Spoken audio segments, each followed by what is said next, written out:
Hey guys, welcome back to the channel. This is a story about what if Naruto's mother is Uchiha. Before I start, please support for more amazing content and do consider subscribing to my channel and share this video with your friends.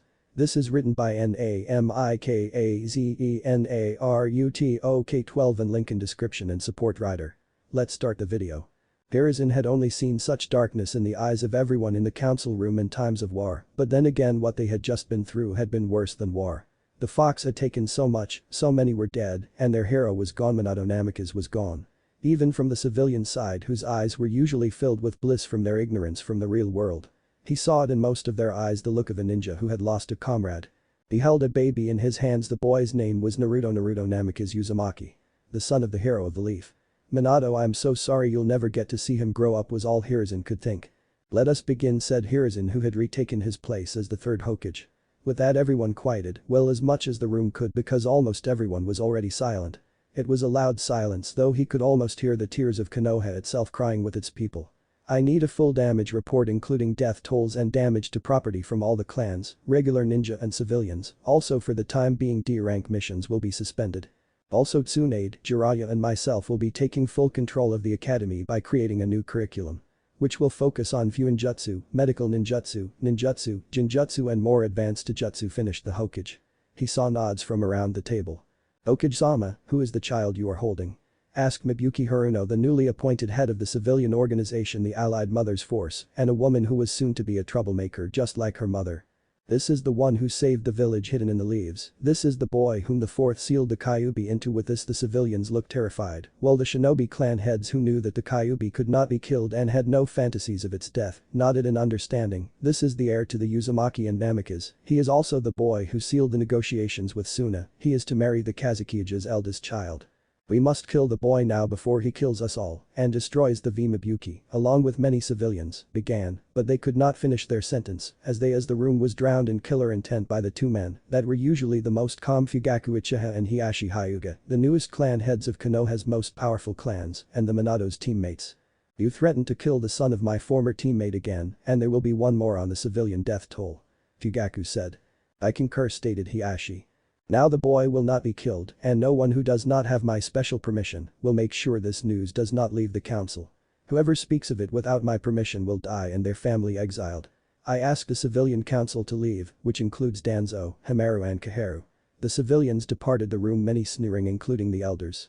Minato left a letter for all of you. Here it goes. Dear friends. I have sealed half of the Kyuubi into Naruto. The seal I have used will slowly filter its chakra into Naruto. Now I would like for someone to take him in, but please let him, when he becomes a shinobi, let him rebuild his clan and let him keep the Uzumaki name, at least adding yours. Also Kushina wants whoever adopts him to let him play with Mikoto and Hitomi's kids. She said they always talked about it as Team Tsunade. I have instructed Jiraiya to give him my jutsu scrolls when he is 8, but those are for him, not the clan that adopts him. Lastly, as per our agreement with Suna, he will spend 3 months there, and Temari will spend 3 months here until she is 9. When he becomes a genin of Konoha, make him aware of the marriage. He will have Kra, and the Kazukiyage understands this. 360,000 ryo will be given to Naruto adoptive parents every year. Thank you. Minato. So is anyone interested? The third asked. I can't, Hitomi is still pregnant and is having difficulties, it would be too hard for her, Hiashi said. He looked solemn and saddened at this, like he was unable to help the man who had become his friend. I will do it, Mikoto and I already have Sasuke, so it will be difficult raising them both, but since Hiashi understandably can't, I will. Spoke Fugaku, who was internally moved knowing that his friend and teammate wrote that letter knowing that he was going to die, sacrificing his life for the village. I know Minato would have been happy with you as a guardian. All of you though know this. Naruto may know of Kushina, but not of Minato, at least not until he is made a jounin because of Minato's enemies.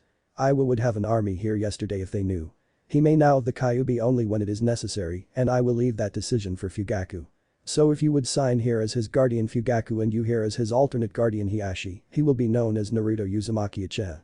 And you may both be able to tell your clans, but warn them of the consequences of telling others. They both signed, and the meeting was dismissed as Fugaku left to tell the news to his clan. At the Uchiha compound, 8 p.m. Now that everyone is here, I will begin. Today I have adopted a child, Naruto Uzumaki Namikaze Uchiha. He is to be the new head of the Uzumaki Namikaze clan at 16, but until then he is the son of the head of the Uchiha clan. He was the son of the fourth and is the Jinchuriki of the Kyuubi. I expect you all to treat him as you would Sasuke or Itachi or face the consequences and know this, I will not simply allow an Uchiha to be banished. Now you may not speak a word of this to anyone outside of the Hyuga clan or our own, and never mention the name Namikaze or Kyuubi in his presence. Is this understood? The crowd said hi and returned to their home to sleep, they knew their leader would never put them in harm's way. Fugaku had already sent a clan member to add another crib for the nursery. He and Itachi walked home. He had already explained to him and Makoto who was at home with Sasuke. They were silent in their short walk, and when they arrived at the house Fugaku gave the baby to Makoto and went to shower. Oka-san, can I hold him? Said a 6-year-old Itachi, who had just enrolled at the ninja academy. Of course Itachi-chan, he is your Anto after all, said Makoto as he handed Naruto to him. Just be careful, she said as he went to his room, leaving Itachi sitting in the nursery with just Sasuke in the other crib. Naruto began to cry, but Itachi hushed him and said just as he said to Sasuke on the day of Naruto's birthday, hush Naru-chan, I will protect you and Sasuke no matter what. And with that he put Naruto into his crib and went to bed. The next day Itachi was returning from school and heard crying. He found a shinobi of Konoha with a full black mask and his mom on the floor. He then saw Naruto in the man's arm. He attacked furious at the man, but still he was being careful not to hurt his brother, and then the Jounin punched him, sending him to the floor. Itachi blinked and he saw everything more clearly. So this is what the Sharingan does. I don't have time to worry about getting the Sharingan now. I must keep my promise. I must save Naruto. You have no idea what you have done. Nobody will harm my brother, said Itachi. Demonic illusion. Crow's attack, he said, speaking calmly. He had already known the C-rank Jinjutsu and knew the Sharingan would make it stronger. He caught Naruto and knocked out the man who was hopefully still dreaming of crows attacking him and pecking him apart. He then put a Jinjutsu on Naruto, heavenly illusions. Butterfly dreams. After putting Naruto in his crib, Itachi tied up the man and got one of the chakra seals his father had gotten him and put it on the man's back. He picked up his mom and put her on the couch. He hadn't wanted to worry the other members of the clan, so he decided to wait for his 2 cents. About 20 minutes later the man woke up, but he couldn't move because of the way Itachi tied and taped the man up. Fugaku came home and Itachi told him what happened. Fugaku called in 2 guards and told them to guard Itachi, Sasuke, Naruto and the still sleeping Makoto. He also asked Hiashi if he could send over a guard because the Byakugan was great for long-range surveillance, so if anything happened, the Hyuga guard could get backup without being noticed. He then took the man who tried to kidnap his son to the third. Fugaku, I am sorry for what happened and I will assign an Anbu guard to trail Itachi and another to watch Sasuke and Naruto. I believe Kakashi and another Anbu will watch the boys but will also do missions, so they'll be on rotation, and Yamato should do to trail Itachi since I don't want him to leave the village just yet. But if this man has a certain seal on his tongue, I believe I may actually be able to end the man responsible for this. Said the third, and Fugaku nodded, untaping the man's mouth and telling him to stick out his tongue, which he did. The third saw the seal. Hexagram curse. Concealment revealed, the third said, removing the mark. Who gave you this mission? Danzo was all the man said. Hiruzen used restrained himself from using his famed bloodless killing technique as he would use this man as evidence and then told Fugaku there would be a complete council meeting tomorrow. With that Fugaku went home checking on Itachi and told him he was very proud of him for protecting his brother and activating his Sharingan. "And I promised Naruto and Sasuke I would protect them. All I did was keep my promise," said Itachi. His father smiled, never being more proud of anything his son said, and told him to rest. Next morning. "Okage-sama, if I may ask why you have called this council meeting?" asked Shikaku. He thought that these council meetings were troublesome, especially ones at 6 in the morning. "Well, Naruto, a leaf shinobi attempted to attack Naruto," replied the third, but the boy's elder brother was able to stop him. "Was the man caught?" asked Danzo in a slightly disappointed manner. He was rather upset that a 7-year-old stopped a member of his root even with a Sharingan. "Unfortunately no, Danzo-san," replied Fugaku. With that Danzo gave the slightest smirk.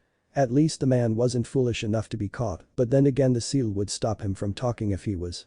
"No one could break my seal." The meeting was called to order when Kaharu arrived. "For the first order of business," said Hiruzen before he paused. Several Anbu walked into the room. The one leading the group of 4 spoke. "Danzo Shimura, you are under arrest for ordering the kidnapping of Naruto Uzumaki Uchiha. This council is your judge and jury. If you attempt to escape, we have been given authority to use lethal force." Danzo was more than shocked. How could this be? There is no way they removed the seal. "You can't do that, he is an elder of the village," shrieked the local harpy known as Mabuki Haruno, "especially not for some demon brat. This is a ninja village civilian and you hold no power, only the Hokage does, so never tell him what he can and can't do. Know this, if you ever calls Naruto a demon again, I am not against assassination missions," said Hiashi. He couldn't stand the Haruno scum. Bring him in, Hiruzen said. Then another Anbu brought the kidnapper in. Also Hiashi, if you would please use your Byakugan to see if he is telling the truth. Of course Hokage-sama said Hiashi.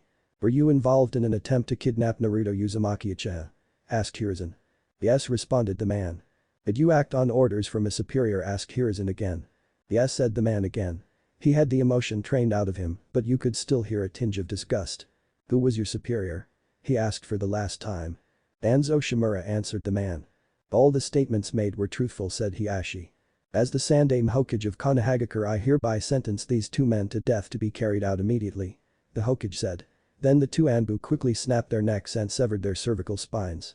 The men died, and that was the last time anyone said the name Danzo in the council room. The meeting is dismissed, uttered the third. 5 years later. Goodbye Temari-chan, Kankuro-kun and Gaara-kun. Chorused the three heirs as their friends left. Temari had started coming to Konoha as per the treaty, but this was one of the times her brothers came along. Hinata had become good friends with Sasuke and Naruto. Fugaku walked them as they dropped Hinata off. They said their goodbyes. Hinata wasn't shy since she made friends with Naruto and Sasuke. She was also more confident. She wasn't so nervous scared when the man kidnapped her, so she had screamed at the Kumonin had attacked and Hiashi came to her rescue, and instead of killing the man he simply knocked him out. This helped the relationship between Hiashi and Hiashi, allowing Niji and Hinata to become. Niji had comforted Hinata when her mom died. At the Uchiha compound. Boys, go inside and put on your gear. Today we start ninjutsu and weapons training in addition to taijutsu, strength, endurance and speed. Yes, that's so cool too, San. Sasuke, now we can be as strong as Onasan. Naruto yelled excitedly. Yay Naruto, let's go. Said Sasuke. Naruto came outside first. He wore the clothes his uncle, Hirosenin, had given him. He wore black ninja shorts and he also wore a black long sleeve shirt. On top of that he wore a ripped short-sleeved hooded coat with a thick black trim on it. On the left was the Uchiha clan symbol and the right was Uzumaki clan symbol and in the middle was the symbol of Konoha. Sasuke followed wearing grey pants and a grey shirt with the Uchiha symbol on the front and the back was Konoha's symbol. Both of you are already prodigies based on your chakra reserves, taijutsu, endurance, speed and strength. Now we'll see how you do with ninjutsu. Here, use these pieces of paper and channel your chakra into them. Said a curious Fugaku. Yes, Odo-san, said Naruto and Sasuke in unison as they both did as they were told. The result of this test surprised Fugaku more than when Mikoto told him she was. Naruto and Sasuke both had the same thing occurred to the adoptive brothers. Their pieces of paper sliced into four, the first piece caught on fire, the second turned to mud, and the third became wet, and the fourth crumpled. Impossible was all Fugaku could say. To have 5 natural affinities wasn't prodigious, it was the stuff of legends. Naruto, have you and Sasuke ever made a blood pact? Yes, about trying to be as strong as Itachi Onasan, Naruto responded in a confused way. Both of you, we need to talk, said Fugaku as they went inside. Naruto, the day you were born a demon fox called the Kyuubi attacked the village. To protect the village your father sealed it inside of you. I want you both to know, son, you're not evil, and anyone who says that will answer to me. You can't tell anyone outside the clan we talked about this, okay? Both boys nodded. Now we're going to try and talk to the Kyuubi, so Sasuke held Naruto's hand. The boys did as they were told and then Fugaku said, viewing seal. Mirror to glass. The three of them appeared outside a dojo and then they walked forward into it only to see a girl in a kimono training in Kenjutsu. The girl turned and looked at them. It took you guys long enough to find me. I mean, now we can talk about how I changed the taijutsu of Sasuke and Hinata and gave one to Naruto. You're a woman, said Fugaku. Kyuubi went on to tell them her name was Kurama and how she was tricked into attacking Konoha by a man with a Sharingan and also how she could see whatever Naruto could see. I remember you saying something about changing their eyes. What was that about? Fugaku asked. That is simple. I enhanced those 2 taijutsus for Hinata's Byakugan. This is what I did. I call it Byakugan no Kitsune. It enhances the user by allowing them to control chakra flow by using the style on these scroll. Also, it allows complete 360 vision and it is always on once you activate it for the first time. It is always on, though the depth and X-ray vision can be adjusted. It also costs you no chakra. As for Sasuke Sharingan, it is known as the Universal Mangekyo Sharingan. It is the perfect Sharingan with the powers of M's, with the ability to create things out of thin air and less chakra cost, and it will activate in a couple years when the DNA is finished modifying. As for Naruto, he has the Bijugan. He will be able to seal things without the paper, also use of yin and yang chakra, and lastly, he can awaken bloodlines as well as copy them, but he can only use one at a time. This means the 3 of them will be the most powerful shinobi of all time. Fugaku stammered, shocked at what he heard. At that they left unexpectedly and Fugaku alerted the Hokage and Hiashi. 3 years later. Naruto, Hinata and Sasuke trained hard with Fugaku Hiruzen Hiashi and Jiraiya, their new abilities remained a secret from everyone else though. Sasuke and Naruto woke up and rushed out of their room. Today was their first day at the academy, they went downstairs to the breakfast table to have the waffles their mother had prepared. Itachi Onisan the boys yelled when they saw their brothers as a Chunin he was hardly been there. What do you two think I would miss my brothers before their first day at the academy Itachi said ruffling both of the boys' hair. Thanks Itachi Nai we have to go now Naruto said. I'll walk you two there. Itachi said. Yes Sasuke and Naruto spoke in unison. The boys made their ways to the academy walking together ahead of their brother. Most of the civilians knew by now not to bother Naruto when he walked with his mother, father or older brother. Today though some of them decided to glare at him anyway. These glares were met by Itachi, who had his 3 Tomo Sharingan activated. The civilians rushed away in fear. The boys walked into the academy after Itachi waved them goodbye. Iruka introduced himself and began his lecture. Today we're learning about Konoha's clans it just so happens that we have someone from almost all major clan, so I'll allow them to introduce their clans to the class. Iruka said we'll go in this alphabetical order. I am Aburam Shino said a boy of normal height, he wore shorts and a coat with a hoodie kept down at all times I am of the Aburam clan we are known for our use of chakra devouring Kikage bugs in battle. We breed our bugs and they live in our bodies. Shino finished. The civilians of the class had a disgusted look on their face, those of clans knew of the Aburam prowess and were undisturbed. I am Akimichi Choji said the boy with spiky, brown hair and swirl marks on his cheeks, he had a more robust physique like his other members of his clan. We use techniques that enlarge parts of our bodies to attack, my clan is also famous for my father's inclusion in the formation of Ino Shikacho. Choji then looked away sadly as a couple of the civilian girls commented on his size. I am Hyuga Hinata a member of the Hyuga clan we are one of the strongest clans of Konoha known for the Byakugan. We along with the Uchiha hold the only bloodline as well as Dojutsu in Konoha Hinata said in her tight white and purple jacket she wasn't self-conscious of her development and so she wore a simple jacket with her clan logo on the back. I am Kiba of the Inyazuka we are known for our tracking abilities as well as our dog companions. Said the boy who smelled like dogs. He had marks of teeth and a puppy on his head. Some of the civilians talked about how cute the dogs. We use shadows and my dad was in Ino Shikacho. Said the Nara boy. He didn't say it in a mysterious way that what take too much energy he said it in a much more lazy way that's all he was lazy. We are of the Uchiha we are a clan of both shinobi and civilians. We have the Dojutsu known as Sharingan. Said Sasuke in the ninja garbs he had worn since he was 5. Our clan also helped the Senju found Konoha. Naruto finished for Sasuke also wearing the same ninja garb. You're not a real Uchiha you fiend yelled the harpy in training known as Sakura. Shut up and that's my last name you clan-less civilian Naruto didn't usually get mad and he definitely didn't not like he loved Tucci and AM from the ramen stand he frequented but he hated when people said he wasn't a real Uchiha. Ha and why should I my mom said I don't have to respect you my mom said I don't have to screamed Haruno. Then listen to me and silence yourself while we continue our lesson Sakura. Said Iruka. Sakura knew better than to argue with her sensei so she just shut up. Ino finished the lesson and since it was the first day they Iruka dismissed them after lunch. The 2 boys walked Hinata home and turned toward the compound. The boys just stood at the gate staring out, they were in shock everyone was dead. They saw Itachi on the floor and ran toward him. Onisan what happened? Asked Naruto sniveling he and Sasuke had lost all their family. Madara is alive he came back to kill us don't avenge us, my brothers break the curse of hatred, love don't hate Sasuke Naruto said Itachi before he died. That was the moment Naruto unlocked his Bijugan, it was the first time he had really lost someone he and Sasuke knelt over their older brother crying and when Naruto put him equals S arm over his brother, he had accidentally activated his brother's Sharingan. The boys cried until they passed out from grief. The next day the boy found themselves in the Hyuga compound. They came out of the room they were in and went to the dining room, they had spent a lot of time in Hiyashi's house with Hinata. They found Hinata Hiyashi and Hanabi in the dining room. Hiyashi Ajisan why are we here asked Naruto sad about what happened yesterday, but also remembering what his brother had said about not hating, Sasuke had felt the same sadness, but also remembered what their brother had said. Naruto Sasuke after what happened yesterday they didn't want you two to stay by yourselves.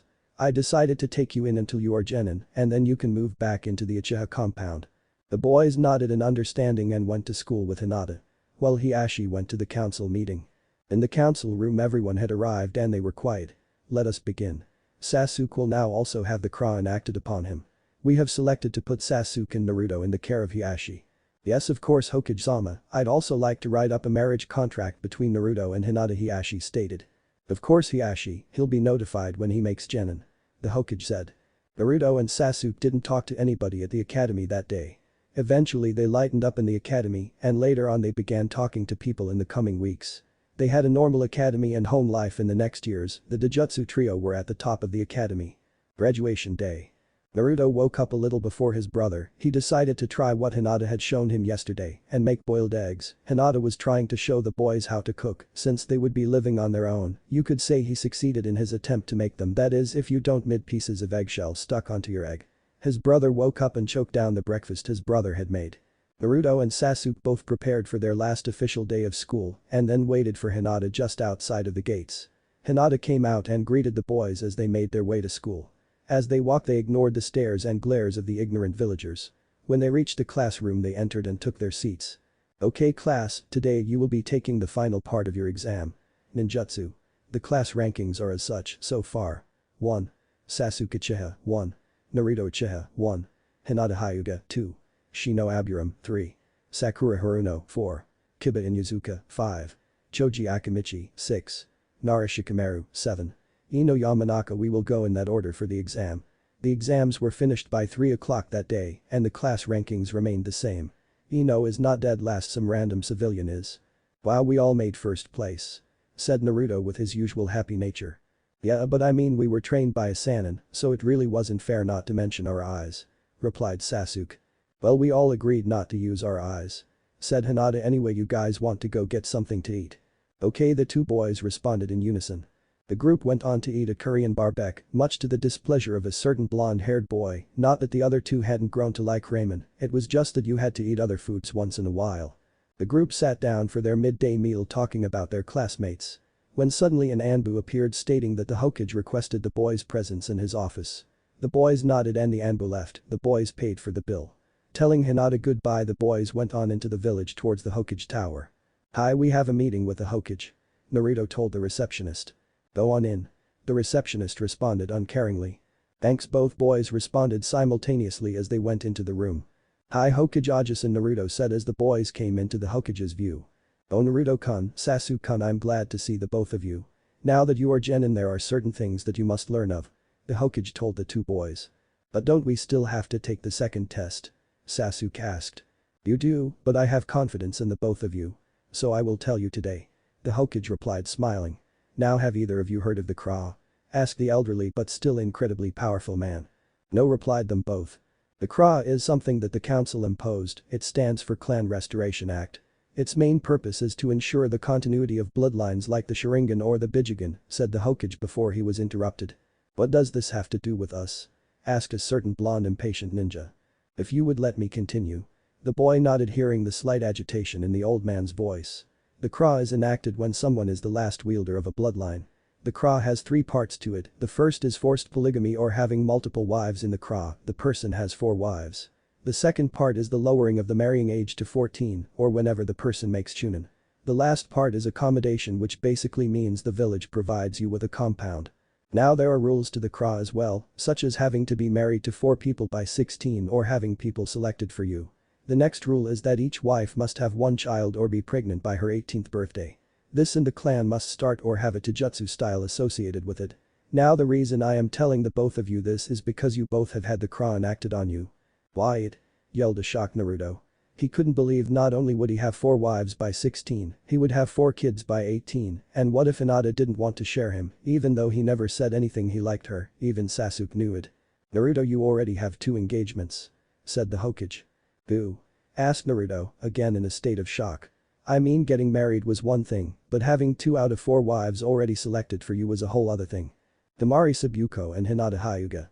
The Hokage responded. He understood the boy's hysteria. This was a lot to take in. I am marrying Hinata-chan, I wonder if she knows. Naruto thought no, she probably doesn't, and Temari-chan, to that explains why I always went to Suna and she always came here, but I haven't seen her in about 5 years, I wonder how she has changed. Okajaju-san, I was wondering, where will Naruto be living for his clan compound? Asked a raven-haired boy. He was worried about his brother moving, he was all he had left. Well, Sasuke, I have decided to split the Uchiha compound between the new Uchiha clan and the Uzumaki clan. Said Hiruzen, smiling. He didn't want to split the boys too far apart. Awesome, our clans will be next to each other. Naruto exclaimed. It was comforting to know he and his brother would go through this together. Well, looks like he will always be right next door, thought Sasuke in relief he wasn't losing his brother. Oh, I forgot, congratulations to both of you for passing your test, and also I made a few changes to the compound, so I hope you'll be happy now. Go get some dinner and go home. I had your stuff moved this morning and decorated both of the main houses already. The Hokage continued. That will be all. The boys left and had dinner with the Hyuga one more time. They agreed not to discuss anything with Hinata just yet. After dinner the boys walked to the place where their lives had changed. Neither of them ever visited the place. It would be too sad. Naruto swiped his blood over the gate, activating the blood seals Hiruzen had placed. The boys were shocked. There was one road in the middle. The long lines of interconnected homes in the back were 2 meeting houses, one for each clan. At the front were 2 houses in front of each row of homes. They were the clan heads' houses. The left was the Uzumaki and the right was the Uchiha. It was so different and both of the boys were glad of that. It did not remind them of that event. The boys moved to their separate homes, getting ready for the team assignments the next mornings. In the council room. As you all know, we'll be assigning teams today. Know who wants to give their suggestions first? The aging Cage asked. A medium-sized man with wild but slightly spiky hair moved forward. The man wore his headband down over left eye and a mask over the bottom of his face. The Cyclops ninja was none other Kakashi Hatake, or Kakashi of the Sharingan. He was now the only person to still have the normal Sharingan. Okage-sama, I have an idea for a team, one that I believe will one day surpass even the Sannin. I propose a team of myself, Naruto Uzumaki Uchiha, Sasuke Uchiha, and Hyuga Hinata. Okage-sama, with all due respect, that would create a power vacuum among the teams. Said the tall beautiful woman with the piercing red eyes who was a first-time Jounin sensei. I agree, Kurane. What do you have to say to that, Kakashi? They already have perfect teamwork, not to mention that Hinata's new Juuken would be wasted on the tracking team Kurane wants to form. Also, we would have a close range, a close to mid-range, and a mid to long range. It is the perfect team. At the Uchiha and Uzumaki compound. Are you ready? Naruto questioned his brother before they made the last of their daily to the academy. You know I am. I can't wait to see what team I am on and what sensei I have. Let's go. Replied Sasuke, eagerly awaiting his future as a ninja. The boys walked to the academy. They were beyond excited. They took their seats and saved the chair at the end of the row for Hinata. She walked into the room and took her seat next to Naruto. Then in the midst of all the yelling going on around them, the most unexpected thing that could have happened. Hinata-chan, I was wondering, well, I like you, so I was wondering if you wanted to go on a date with me? Asked a nervous Naruto. He was worried because even if they were going to get married, what if she didn't really like him? The girl paused, not because she had to think of the answer she would give him, but because she was in shock. She liked Naruto, but she never believed the boy would reciprocate. Yes, Naruto, I would love to. Responded to Naruto, and also Sasuke, who knew he would have to listen to his brother's sorrow if she said no. It would also have added a certain awkwardness to their friendship. Well, I'll pick you up around 7:30 tonight at the compound, said Naruto, smiling at the blushing girl. Just as Hinata was going to respond, Iruka walked into the room. Hello class, or should I say future shinobi of Konohagakure, today you will be assigned to teams. That Hokage-sama assigned himself based on your strengths and weaknesses. Team 1, Team 7 Jounin Sensei will be Kakashi Hatake, and the Genin will be Sasuke Uchiha, Naruto Uzumaki Uchiha, and… At that moment all the girls began praying to be selected to this team, Naruto and Sasuke fangirls alike. Hinata desperately wanted to be on a team with her 2 friends, and she didn't want someone to steal Naruto from her. A certain girl of Konoha's Harpy clan thought that she would put up with the fake Uchiha, who her mother said was a demon, if it meant she could be with her Sasuke-kun. Sack Hinata Hyuga. Iruka chided to himself, if there was one student he couldn't stand, it was Haruno Sakura. He prayed for Kiba and Shino. Liar, I must be on the team with Sasuke-kun, said the pink-haired girl. Sorry, but these are the teams chosen by Hokage-sama, the Chunin said. Teammate Kiba and Yazuka, Aburam Shino and Haruno Sakura, and your sensei will be Kurina Yuhi. Just my luck, bug boy and dog breath, thought Sakura. Iruka went on Team 10, Ino Yamanaka, Nara Shikamaru and Akimichi Choji, and your sensei would be Sarutobi Asuma. Those are all the teams, so I'll be leaving. Your sensei should arrive soon. Iruka finished and left the room. Jounin Sensei entered the room, leaving with their students one by one until just Team 7 was left. They sat as the hands on the clock turned at what seemed like half speed. Then Naruto decided that now would be a good time to test his Byakugan fighting style against the Juuken. Naruto wanted to learn the Juuken, but the Hyuga elders would never allow it, so instead he began working with some of his mother's Taijutsu scrolls of the Uzumaki fighting style. He tried turning the art known as Yuzu no Mai, or Dance of the Vortex. He managed to change it slightly to fit his Byakugan no Kitsune better. He had also learned how to improve his clan's native Kenjutsu style, Kisetsu no Ha, by hitting the points of the body with the lowest amount of chakra, so even a small cut would be more painful. The other two told him that they should just wait for his sensei, and Naruto agreed, so he used his Bijigen to place a little electric pulse seal that would shock the next person who touched. Soon the cycloptic man touched the knob being zapped, he just brushed it off and walked on into the room. Naruto was angry the man didn't even look surprised. Then the Jounin walked. You see there were two old ladies who needed help crossing the road, so Kakashi used one of his top 10 favorite trademarked excuses. Now meet me upstairs. Before the Genin knew it their sensei had shunshined out of the room. The three heirs walked up the stairs to the roof of the academy and then sat of the bench in front of their sensei who was leaning on the railing. Well now that you are here how about we get to know each other better by telling each other our names, likes, dislikes and your dreams. Started Kakashi wondering about the trio that would be his students, well that was if they passed the test. Why don't you go first Sensei Sasuke told Kakashi, trying to get to know more about the man. Fine, my name is Kakashi Haddock. My likes well they really of your concern, my dislikes again not really your concern either. As for my dreams well I don't want to share them with you. Finished Kakashi. The ninja in front of him just stared as their sweat dropped. Well that what informative. Anyway my name is Uchiha Uzumaki Naruto, and my likes are ramen, training, my friends and my brother. My dislikes are those that harm others and the innocent as well as bullies. My dreams are to become Hokage so I can protect everyone, my other dream is to rebuild my clan and learn who my birth father was. Spoke an exuberant Naruto. Wow he didn't show any anger towards the man who killed his family, I wonder how his brother feels though. Kakashi thought. My name is Uchiha Sasuke and my likes are training, my brother and my friends. My dislikes are who take things from others and hurt them as well as those who say my brother isn't a real Uchiha and glare at him. My dream is to rebuild my clan and take my brother's former position as Anbu captain and then father's former position as chief of the military police. Sasuke finished. He only wants to honor his family and not avenge them. Kakashi thought again. I am Hyuga Hinata I like spending time with my two best friends as well as my other friends as well as my sister and cousin. I dislike the separation within my family and people who see kindness as weakness. My dream is for the caged bird seal to be eradicated. Hinata said. Well we will see if you guys make Genin tomorrow.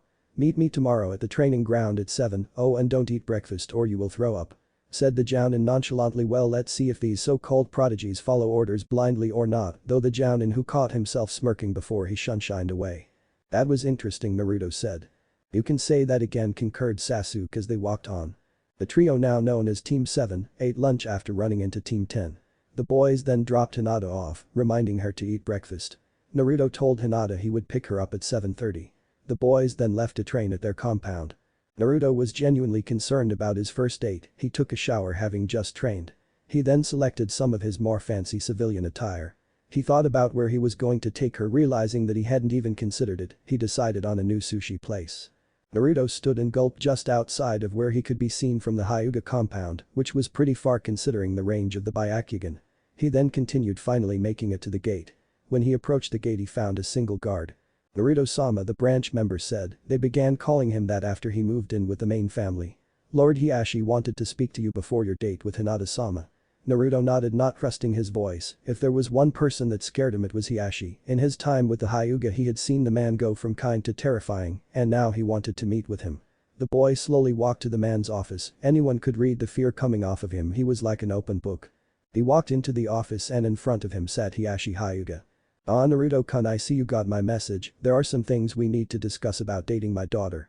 First although you will marry her she will remain a virgin until marriage, and the second is that even though I have treated you like a son for the last 4 years, if you ever hurt her, let me just say Bijigen or not your line will not continue.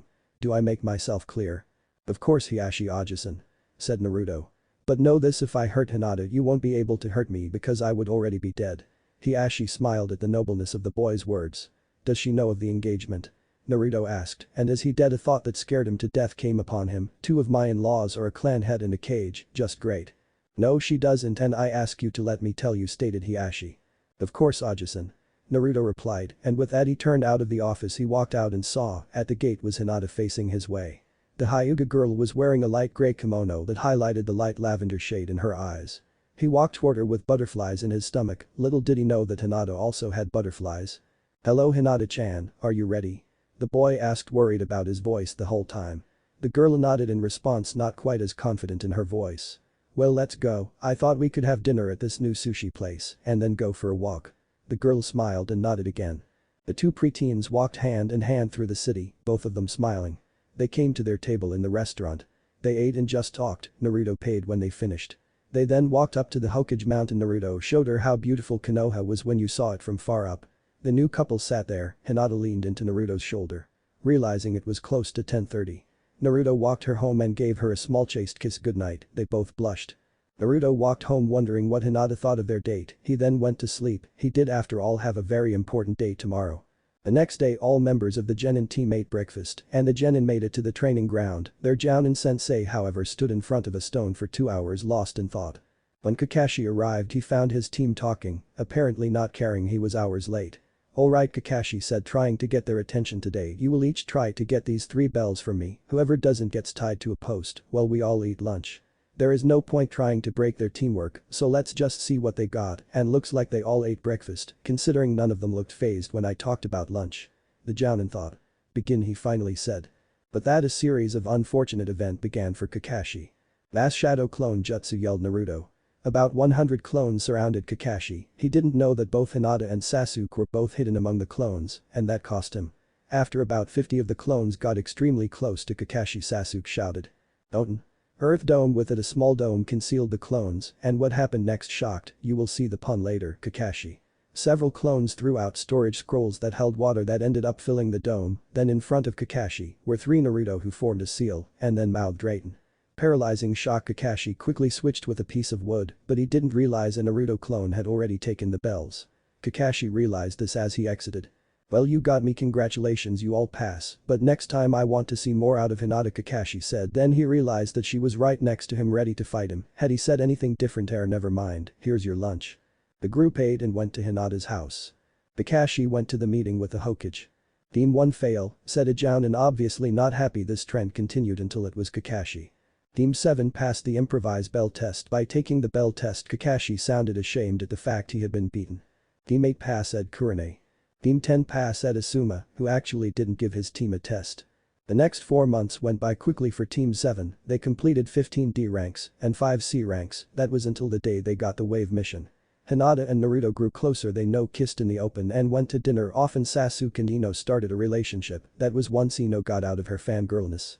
Sasuke walked towards the compound, it was Ino's family house. The girl that had been his top fangirl. Apparently she had become a more focused kunoichi in the past 4 months, he thought about her asking her out at the academy, but then again, he didn't want some yes girl, he wanted someone strong and independent. He had decided that if she was being a more serious kunoichi, he would give her a chance. He had already decided that he would tell any girl he went out with about the Kra on their first date, they deserved the information. He finally came to the door and knocked. Ino opened the door. Sasuke yelled and overly excited Ino, wait, he only started to like me because I stopped being a fangirl, thought Ino. Where are we going for our date, Sasuke? The girl questioned, trying to sound more mature. Well, I guess she hasn't completely grown out of being a fangirl, but the more we hang out it should go away. Thought the young boy. The 2 teens wore their best clothes. Ino wore a purple silk kimono with a white lotus pattern. Sasuke wore a black kimono with black trim and 3 red tomo on the back. I figured we could go to this sushi place my brother told me about, that is if you like sushi. Sasuke responded to the girl, Naruto said Hinata liked the place so it sounded good to him. That sounds great. The girl responded. They began to walk toward the restaurant, taking in the all too familiar sights of Konoha. They were about halfway to the restaurant when Sasuke decided to break the silence that stood between them. So Ino-chan, what is it like to be on Team 10 with Asuma sensei? Asked Sasuke. It was strange, he found himself nervous, this was unknown territory for him being on a date. Ino, listening to his question, did not fail to notice the addition of Chan to her name once again. Well, Shikamaru is lazy as ever, but he does sometimes get serious on mission. Choji still eats all the time and Asuma sensei isn't that bad, but he usually just plays shogi with Shikamaru. What about your team, how are they? Asked the girl, stopping herself from rambling. Naruto and Hinata, well, one of them is my brother and the other has been since forever, so it's great spending time with them. Kakashi sensei is always late, but he always takes missions seriously, especially the C rank ones. Has your team done any C rank missions? Asked the boy, trying to learn more about the girl who one day might become his wife. No, not yet, but sensei says we should be going on one next week, Ino replied, a little ashamed. She knew Sasuke's team had already completed 5 C ranks. I'm sure you'll do great. Sasuke wasn't usually the comforting type, but he could hear the doubt in the girl. Just as Ino was going to respond, Konoha's resident mythological creature showed up. Sasuke-kun, what are you doing with Ino, pig? Screeched the thing that most people called Sakura. If you must know Sakura-san, Ino-chan and I are on a date and I would like it very much if you would leave us alone and refrain from calling her a pig. Replied Sasuke. Sure, Ino and he were only on their first date, but that didn't mean he would stand for someone calling her a pig, especially someone whose forehead was the size of a piglet. He is on a date with that pig, thought outer Sakura. That bitch stole our man and her, screamed inner Sakura. Yeah, you're right, Sasuke must be mine, I won't let Ino pig have him, damn right I am, and no we won't. Then as Sakura came out of the trance that occurred when she talked to her true personality, she found Sasuke and Ino gone, and she skulked away fuming about how she got away. Well, that was a close one, thank Kami we are finally here. Said Sasuke under his breath. Sure, Ino was bad, but Sakura. As they walked into the restaurant, Sasuke asked the Martetti, may we have a table for two? The short bald man nodded and led the blossoming couple toward the table that would be theirs for the night. Sasuke pulled out Ino's chair and then proceeded to sit down. Ino walked around the place. The decorum was nice, there were paintings of forests and flowers, there were even a couple of bonsai. Hello, are you ready to order? Asked a server who was a teenage boy a little older than the two. Yes, I'll have the tamaki, replied Sasuke. The cone-shaped sushi was something Hinata introduced him to. It was a safe bet to call him addicted, not as bad as Naruto and Ramen, but pretty bad. I'll have the gunkanmaki, continued Ino. She was never a big fan of sushi until she tried that dish which she loved almost more than any other. Their food came and they began eating. They continued talking until they finished their meal, at which point they left, and as Sasuke walked Ino home, he brought up the craw. So Ino, I think there is something I have to tell you, considering that I had a great time and really want to see you again. You see, the council created something called the craw, it makes it so I have to have 4 wives, the boy began. He saw the shock already building on Ino's face. And each has to have a child by the time they are 18. I don't know how you feel, but I didn't want to keep this from you. Finished Sasuke. It came out rushed, but at least he got it out. He has to have 4 wives, and I'd have to have a child by 18, is he joking? No, he doesn't joke, I know him well enough to know better than that. Naruto is pretty much enough comedic release for that trio. I really like him, but can I share him? At least did have people going through this with me. What do I say? The platinum-haired girl thought. Well, Sasuke, I have liked you for a long time, but I need to think about this, said Ino hesitantly. She didn't want to lose her shot at Sasuke. Of course, Ino-chan, I would be worried if you didn't time, besides it isn't like we would be getting married tomorrow. He said this as the couple came to the door. Sasuke smiled at Ino and kissed her on the cheek, and she blushed. Sasuke kissed me, she thought. They said their goodbyes and Ino went inside. Sasuke went home to think about the date. Team 7, a man has submitted a simple escort and guard mission, but considering the instability of the country that he is going to, Wave Country, I am worried about surprises. Unfortunately, I cannot afford to send a team of Chunin on this mission, so I have decided that you are the best option for this. Said the third. He was genuinely concerned about sending any other Genin team on this mission, but Team Dojutsu wasn't the average team of Genin. Of course, Hokage-sama, we will do our best to reach your expectations, responded Sasuke, not wanting his younger brother to embarrass the team. I hope so, Sasuke-kun, the Kage said, then he said slightly louder, you can send Intazuna-san now. With that, the doors opens and a man whose sake-filled breath could be smelled from Water Country stumbled into the room. He then spoke. "These are the brats that are supposed to protect me. The blonde one looks goofy, that guy, I mean how he can see with one eye," stuttered the drunken old man who was the only hope for his country. "Sir, I can assure you that my team will protect you," replied Kakashi when their sensei finished. Sasuke waited for his brother's snide remarks, but they never came. He looked over to Naruto and Hinata expecting to see them holding hand, but instead he found them an arm's length apart. He thought, I wondered what Naruto did now. I better talk to Hinata. I want all of you to pack for a 3-week mission. Kakashi said, interrupting Sasuke's thoughts, and the cycloptic man left. Naruto, would you mind packing for me? I have to do something before we leave. Asked Sasuke. Naruto nodded and left. As Naruto was out of sight, Sasuke caught up to Hinata. "Hinata-chan, I know it isn't my business, but why are you mad at Naruto?" questioned Sasuke. Hinata responded. "Well, last night." Flashback. Hinata and Hanabi sat in the former's room. They were pressing flowers. It was what they always did after training. It reminded her of times when she was young and would do this with her mother. "Hinata-sama, your father requests your presence," said the branch member who stood at the doorway of the large room. "Thank you, Nadoma-san," and Hanabi, keep pressing, I'll be back soon," said the lavender-eyed girl. She then walked to her father's office. When she arrived, she took the seat in front of him. "Hinata-chan, there is something we need to talk about, but you must promise not to interrupt me." The girl nodded, wondering why her father would have her promise that. "Hinata, you are betrothed to Naruto, and not only that, but Naruto must take 4 wives." Hinata was starting to get the whole no interrupting thing. "Also, you must bear a child by your 18th birthday." The man finished with a sigh, worried about his daughter's response. This was a lot to take in. Flashback. "So you are mad because you have to marry Naruto?" Sasuke asked. He honestly never thought this would have been Hinata's reaction. Shocked, surprised, sure, but upset. He swore she had liked him enough to marry him. No, I'm mad because he didn't tell me himself, Hinata responded. Sasuke face palmed and looked at Hinata. Your dad should really tell the whole story, he was the one that asked Naruto to let him tell you, Hinata. Responded Sasuke. He understood how that could cause her to be upset. He was also glad he wouldn't have to deal with a moping Naruto. At the gate stood Team Dojutsu and Tazuna. Hinata now stood closer to Naruto like she usually did and had given him a kiss when he arrived. Naruto, ignorant to why Hinata had been mad, just went with the flow. The group walked, Hinata behind Tazuna, Sasuke to the left and Naruto to the right while Kakashi walked in front. Hinata had her Byakugan activated. She saw a group of 3 low Anbu level ninja. They were running towards them. 3 shinobi coming our way, yelled Hinata. In all of their C ranks, they had never once fought actual shinobi, only bandits. Hinata fall back to protect Tazuna. Naruto, Sasuke, you're with me. Kakashi said. He saw the doubt in Hinata's pupil-less eyes. The genin followed their orders. Then 3 ninja landed on the ground in front of them. They all wore Anbu masks. Kakashi Haddock, also known as Kakashi of the Sharingan, you are losing your touch if you think a couple of genin could take out the Iwa extermination unit. Said the headman. All 3 wore standard Anbu garb. Kakashi had heard of them. They were a group, they were a division of Anbu that was unique to Iwa. Their task: eliminate people found in the bingo book. You would be surprised what they are capable of. Naruto, Sasuke, no playing around. Kakashi said. Naruto and Sasuke understood, so they both activated their This was the first time the would see outside the walls of Konoha. Pain. Kakakyu no Jutsu. Sasuke and Naruto both yelled. This was Plan Delta, so it was distract and paralyze. You must be crazy if you think that will take us out. Said the arrogant leader of the Iwa team. What he didn't know was that there were 3 people behind them. Naruto's eyes changed as the 3 stepped back. 3 Naruto clones in back of them, with Bijugen activated, quickly yelled 121 points, chakra release. When Naruto said that, Hinata's Byakugan saw what it did. It opened 121 Tenketsu, completely causing the recipient to barely have chakra. Then Naruto walked up, placing paralysis tags on the 3. He then promptly passed out. The 3 of you go ahead, I need to take care of this. Said Kakashi. Sasuke nodded as he picked up an exhausted Naruto. The combined chakra use was a lot. The and Bijugen, along with a C and S rank jutsu, used a lot of chakra even for him.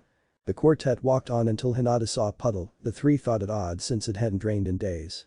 Hinata took out one of the custom Raiden paralysis tags Naruto had given her. She placed it in the water, stepped back, and then activated it.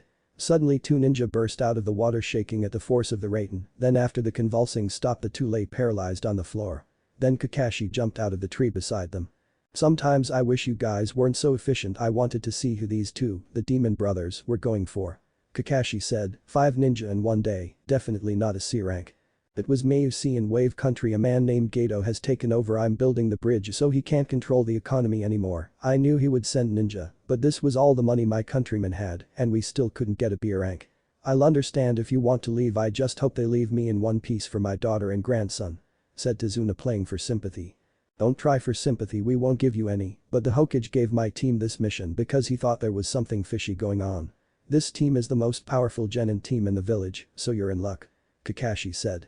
Thanks, now let's keep going. I need to hurry and finish this bridge. Said Tazuna.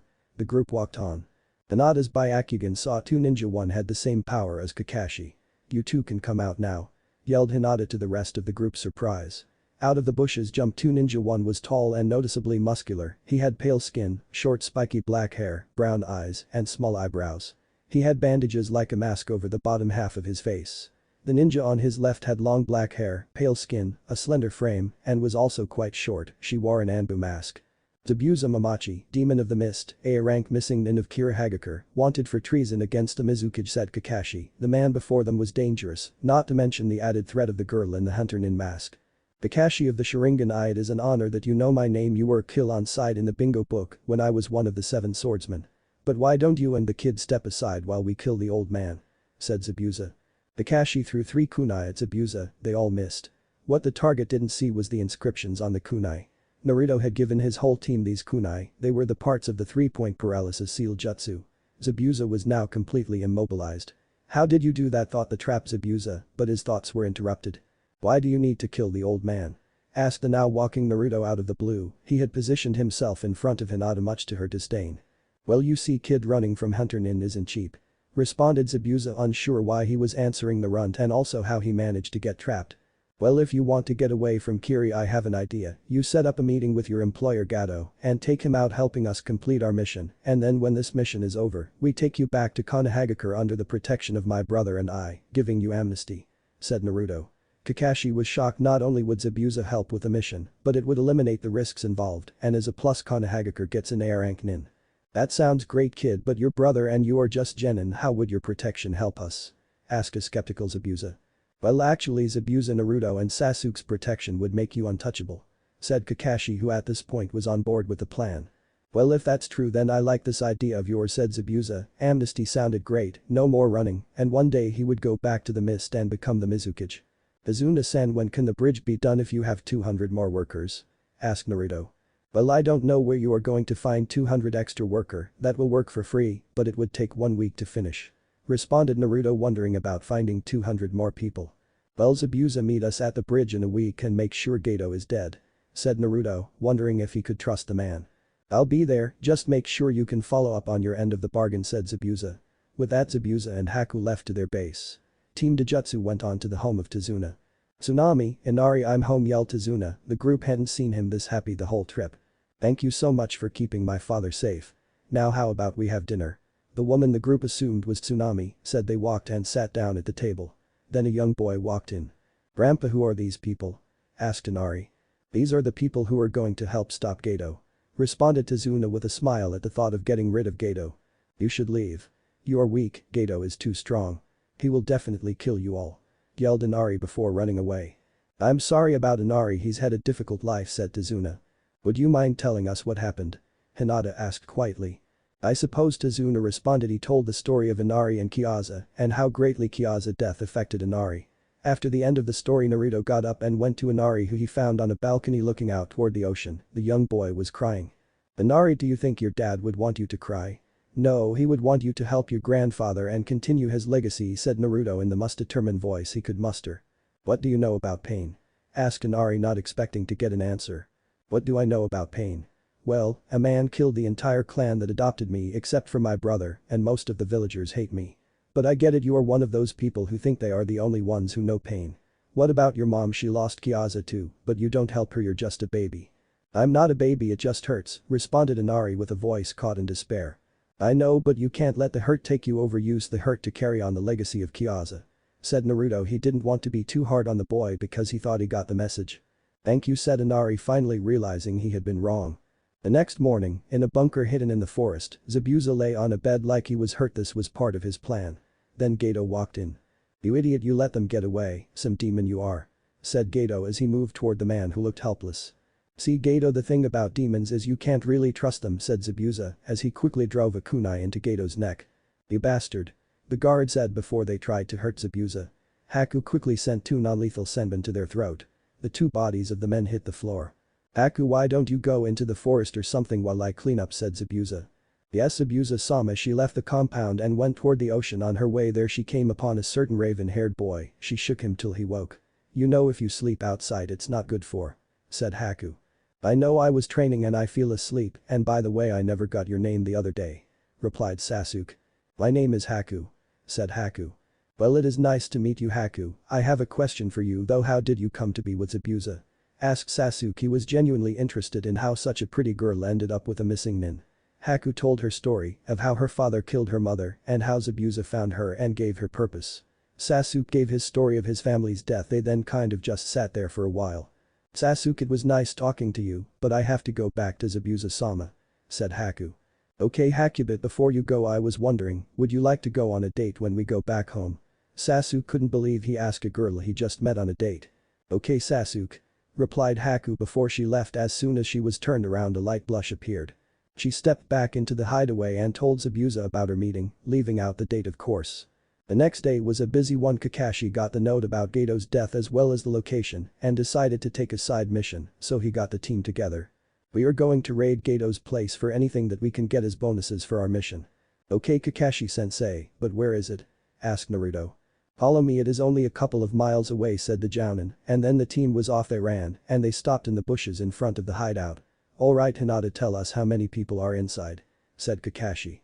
"The place is empty, Kakashi-sensei. It is a large warehouse, but in the back is a large safe," said Hinata, surprised that the place was already abandoned. Kakashi thought the same. Well then let's go in, said Kakashi. They went into the underground base. There was nothing but empty crates and chairs inside, so they walked to the safe in the back. Kakashi used a chakra key to open the vault. Inside say 4 things of insurmountable value, they bore the marks of an ancient clan and a cage. They belonged to the Uzumaki and had the mark of the Uzukage. Naruto looked on as he saw the 4 scrolls in front of him, they would allow him to truly restore his clan. He looked at the scrolls for seals with his Bijigen, sure enough there were blood seals on all of them. He activated the seals with a little of his blood. The first one he found contained a full collection of Uzumaki nin and Fuinjutsu.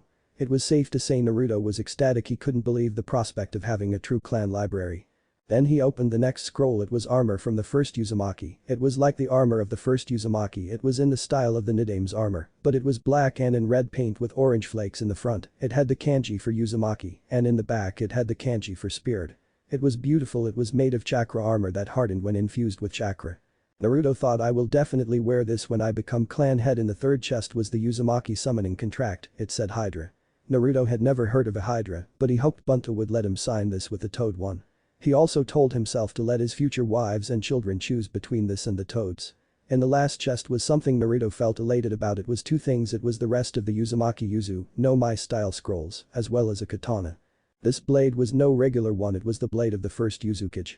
The scabbard was black and engraved in gold, red and orange was the kanji spirit of the Uzumaki. The handle was red, orange and black braiding, and at the bottom was the clan symbol. The blade itself was magnificent. The Heimin was like rolling waves, and the blade had engraved first Uzukage. Naruto, this wasn't just Gato's hideout, this was an Uzumaki safe house that was used to store artifacts. The Uchiha and Hyuga also have these, said Sasuke, who was happy for his brother. Naruto, seal this stuff up and let's go. Obviously you can keep this stuff since it belongs to your clan, said Kakashi. Throughout the next 5 days 200 Naruto clones helped with the bridge and another 100 practiced the newly discovered Uzumaki stuff. Naruto decided to wait till he got back to Konoha to talk to Bunta and the Hydra. While the real Naruto spent time between Hinata and Inari. Sasuke wanted to train to get stronger, so he asked Kakashi to teach him. Kakashi wanted Sasuke to learn Chidori, so he put 50 pounds of weights on Sasuke's arms and legs. It was the last day and the bridge was done. Unknown to the villagers, a group of 60 men came to take what they were owed. Since Gato was dead, at the head was missing Rocknin Deidara. This was his test to join the Akatsuki. They made it to the front of the bridge. Deidara blew up the front of the bridge. Kakashi turned instantly and saw who the man was. The battle ensued. The bandits behind the man were easily handled by Sasuke and Hinata. Kakashi knew Naruto could use the explosion release. You sent a kid to fight me, what a joke, but he'll make a great work of art. Explosion release. Clay birds, yelled Deidara. But what happened next surprised even Kakashi. Explosion release. Clay birds, Naruto repeated, and at that instant half the birds in the flock turned and went to attack Deidara. The birds all exploded at the same time and covered the 2 in smoke. The next moment Deidara and Naruto both landed on the ground. Impossible, yelled Deidara, he thought no one out of Iowa had it. Oh well, explosion release. Great death. All of Deidara's clay went toward Naruto. Naruto strained to fight the clay back. It exploded between the 2 fighters. Out of the smoke Naruto saw Deidara on a large bird flying away. That kid was tough, and without the clay there was no way I could take Kakashi or Zabuza, thought Deidara. Naruto passed out again. It was really tough using a new bloodline. They fixed a bridge in 2 days and went back to Konoha. The town then started saying their goodbyes. Inari was the last and hugged Naruto. Naruto told him to get stronger and help his mom and grandpa whenever they needed it. Inari agreed and went back to the big group. After saying their final goodbyes, the Konoha group with Haku and Zabuza all left across the bridge and headed back home. Hey Gramps, what should we call the bridge? Inari asked his grandpa. Well, I think we should call it the Great Konoha Bridge. All in favor? Tsunade yelled, and getting a loud yes reply they all agreed on the name. And from that day forth in Wave Country the story of Team 7 circulated through the entire country of Wave. The group of now 6 people walked up to the gate. Izumo and Katetsu saw the group coming. Kakashi, who are the other 2 people with your group? Asked Katetsu.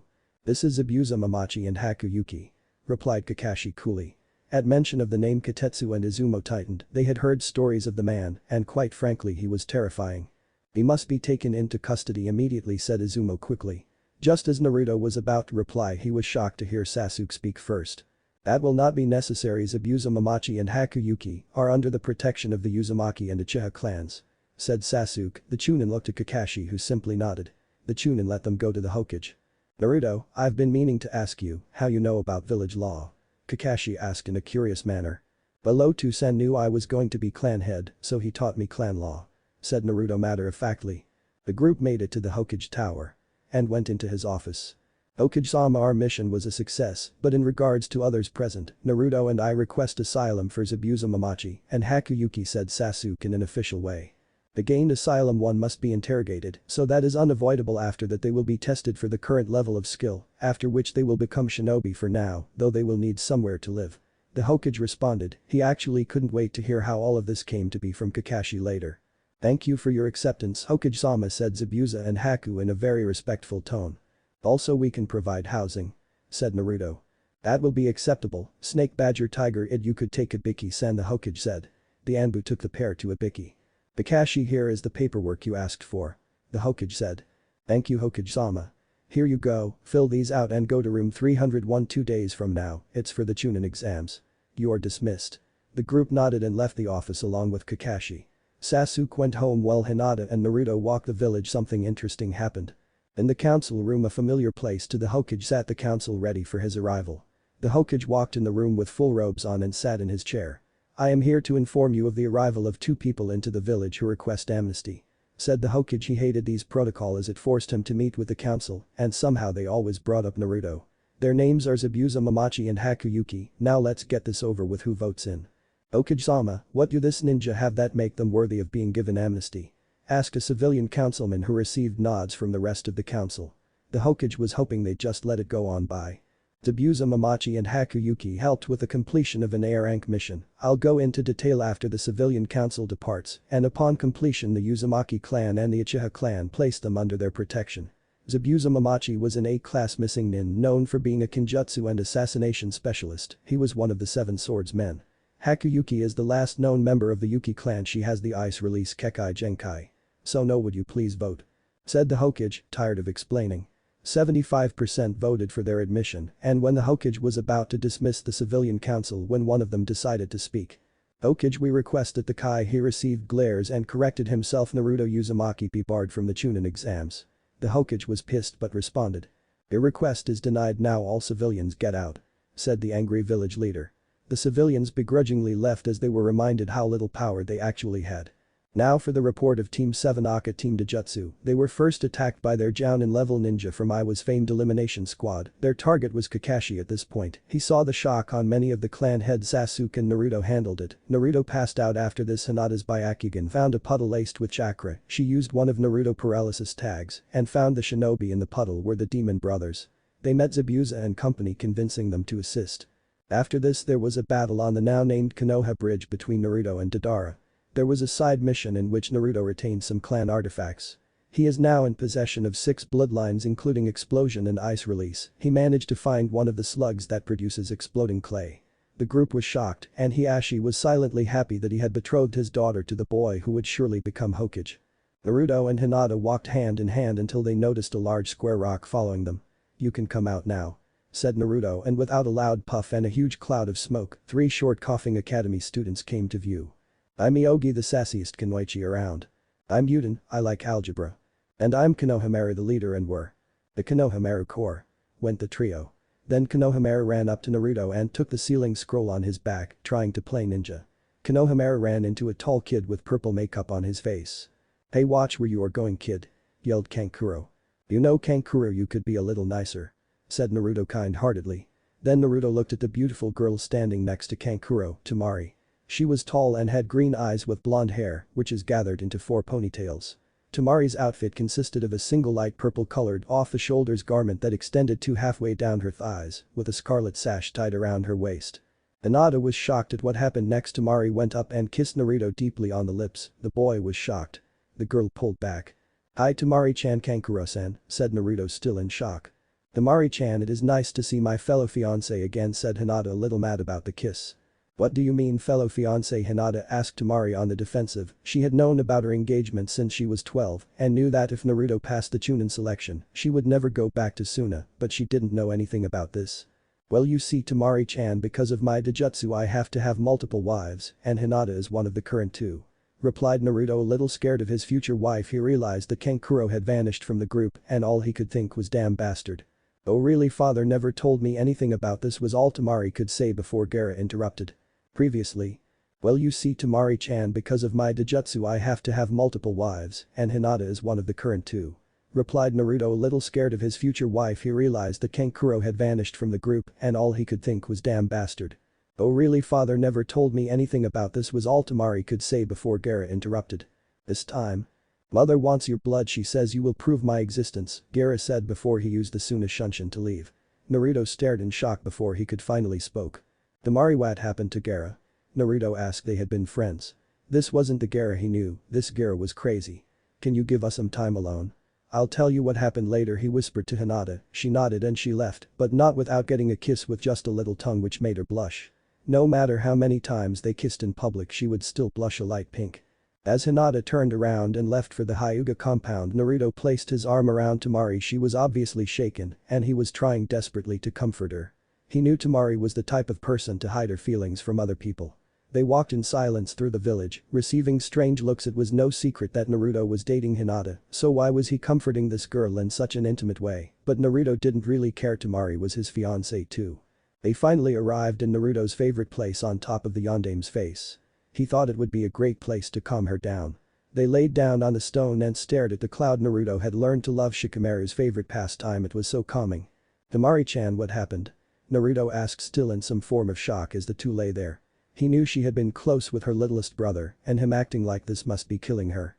"A year after we stopped visiting you, a group of Aimnin came and then after they left he just changed. He didn't remember who we were in the past. He started threatening people." Temari said in a depressed way. She wanted to cry, but she was a kunoichi and just couldn't let herself. "Temari, I promise you I'll give you your brother back no matter what it takes, Dadabeo," said a very serious Naruto. It was strange, whenever he got like this that word just came out. "Thank you, Naruto-kun," was all she said before she pulled him toward her. She was happy she knew enough to know Naruto kept his promises. She didn't know what came over her as she kissed him, but this kiss escalated quickly. Naruto's eyes widened as her tongue entered his mouth. He soon began the battle for dominance, and just as he began to win, Temari ended the kiss. She had never kissed a boy. She felt like it would be cheating on Naruto, but now that she was with him she felt like she could have fun, but then she remembered three letters: Kra. "Naruto-kun, I was hate to ruin the moment, but we need to talk about the Kra," said the blonde girl. Naruto pouted in a cute way. Temari was really a great kisser, even if the kiss was sudden. "Well Temari-chan, the Kra is made to protect my Dojutsu," Naruto began, only to be interrupted by Temari. "You have a Dojutsu?" shouted the stunned girl. She couldn't believe her fiancé had a Dojutsu and she had no idea, but then again her fiancé had another fiancé and she didn't know. "Yes, it is called the Bijugen. It allows me to copy bloodlines or pretty much anything. It also lets me use yin and yang chakra easily. Lastly, it gives me the ability to change, make and erase seals with just my eyes. But anyway, about the Kra, it means I have to have 4 wives and restart the Uzumaki clan. You and Hinata are both my fiancé, so I figure you two will decide whether or not the girls are okay," said Naruto. He was worried about how the girl would react. He didn't want to trap Temari. "Well Naruto-kun, I'm glad you will let me and Hinata have a say about the other girls," said Temari. "Of course I would, I love you both and also I want you and your brothers and Baki-san to stay with me on my compound, okay?" asked Naruto. Temari gave him a quick kiss in response. "Alright, we'll go pick them up at the hotel. They probably haven't unpacked yet," a happier Temari said. They proceeded to pick up Temari's team and go to the compound. As they walked, Naruto and Kankuro talked with Temari hand in hand with Naruto. Baki walked next to Gaara watching him. "So you have to have 4 wives and one of them is my sister. Wow, I would pray to all the kamis if I were you, Naruto," said Kankuro. At first he thought the boy was lucky, but that was short-lived when he thought about living with 4 women like his sister. They arrived at the compound.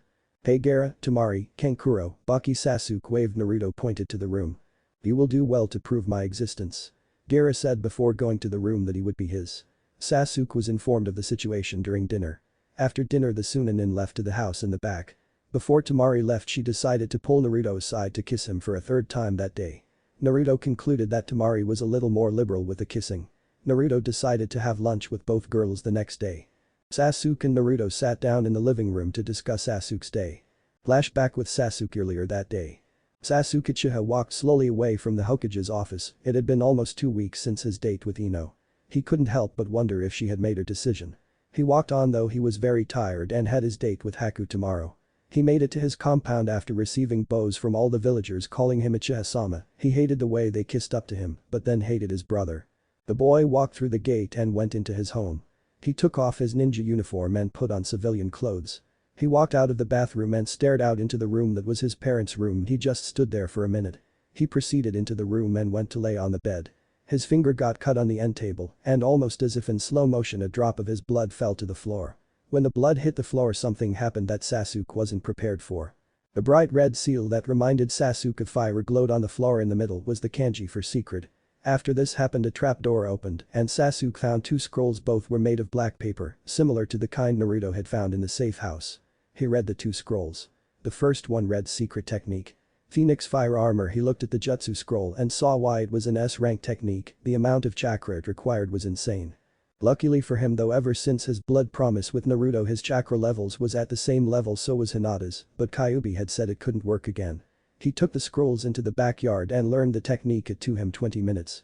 It was a simple jutsu. It was just high on chakra. Basically the jutsu let chakra seep out in its fire transformation. Basically, as long as you have chakra you have armor. You could also control the temperature. After he was done with the jutsu, he moved on to the second scroll, which was much larger than the first. He read the front. It said Phoenix Summon. This was the second animal he had never heard of, along with the Hydra. He wondered why both of these used black paper. He signed the contract. After that he performed the seals. He remembered because Jiraiya Sensei had taught them to all of them. He placed his hands on the floor and then the pattern appeared. He yelled Kuchius no Jutsu. Phoenix. A giant cloud of black smoke appeared before him. It was near 20 feet in height. The cloud blew away and before Sasuke stood one of the most beautiful creatures he had ever seen. The phoenix was 18 feet in height. It had talons and a beak, both made of obsidian. The bird had feathers of yellow and dark orange like fire. Its skin was swirls of crimson, red and bright orange. The most amazing thing though was that the bird was on fire. It was just a small fire, though it reminded him of the armor jutsu. Sasuke's thoughts were interrupted though by a loud voice that was almost like a song. "Who dare summon I, the queen of the phoenix?" said the mighty being. She had not been summoned in 200 years. She was quite happy in her own realm. "I did, Lady Phoenix. I am Sasuke Uchiha. I am the last Uchiha," said Sasuke. He knew that he shouldn't have. The Phoenix Queen. Looking down at the young Uchiha, the Phoenix Queen sneered, "Ah, I see, another young Uchiha thinking he can just summon me at will. Well, Sasuke-chan, unfortunately for you I will not squander my talent on just a mere child. So for me to allow you told the Phoenix contract you must fight me." The Phoenix said, flapping his wings allowed him to rise to the air. Eternal flames of the Phoenix Hono yelled before a white hot ball of flame the size of the Nidame's head went barreling towards Sasuke. Field of distortion. Ceiling of fire, Sasuke shouted. It was one of the jutsu of the universal Mangekyo Sharingan. It created a large ring of Amaterasu flames that absorbed Kaiten jutsu. Maybe this child is something special. Those eyes are greater than his, thought Hono. Sasuke decided not to depend on the so he tried out another defense. Secret technique. "Phoenix Fire Armor," shouted the boy as his body became covered in a thin layer of fire. "Time to go on the offensive," thought Sasuke.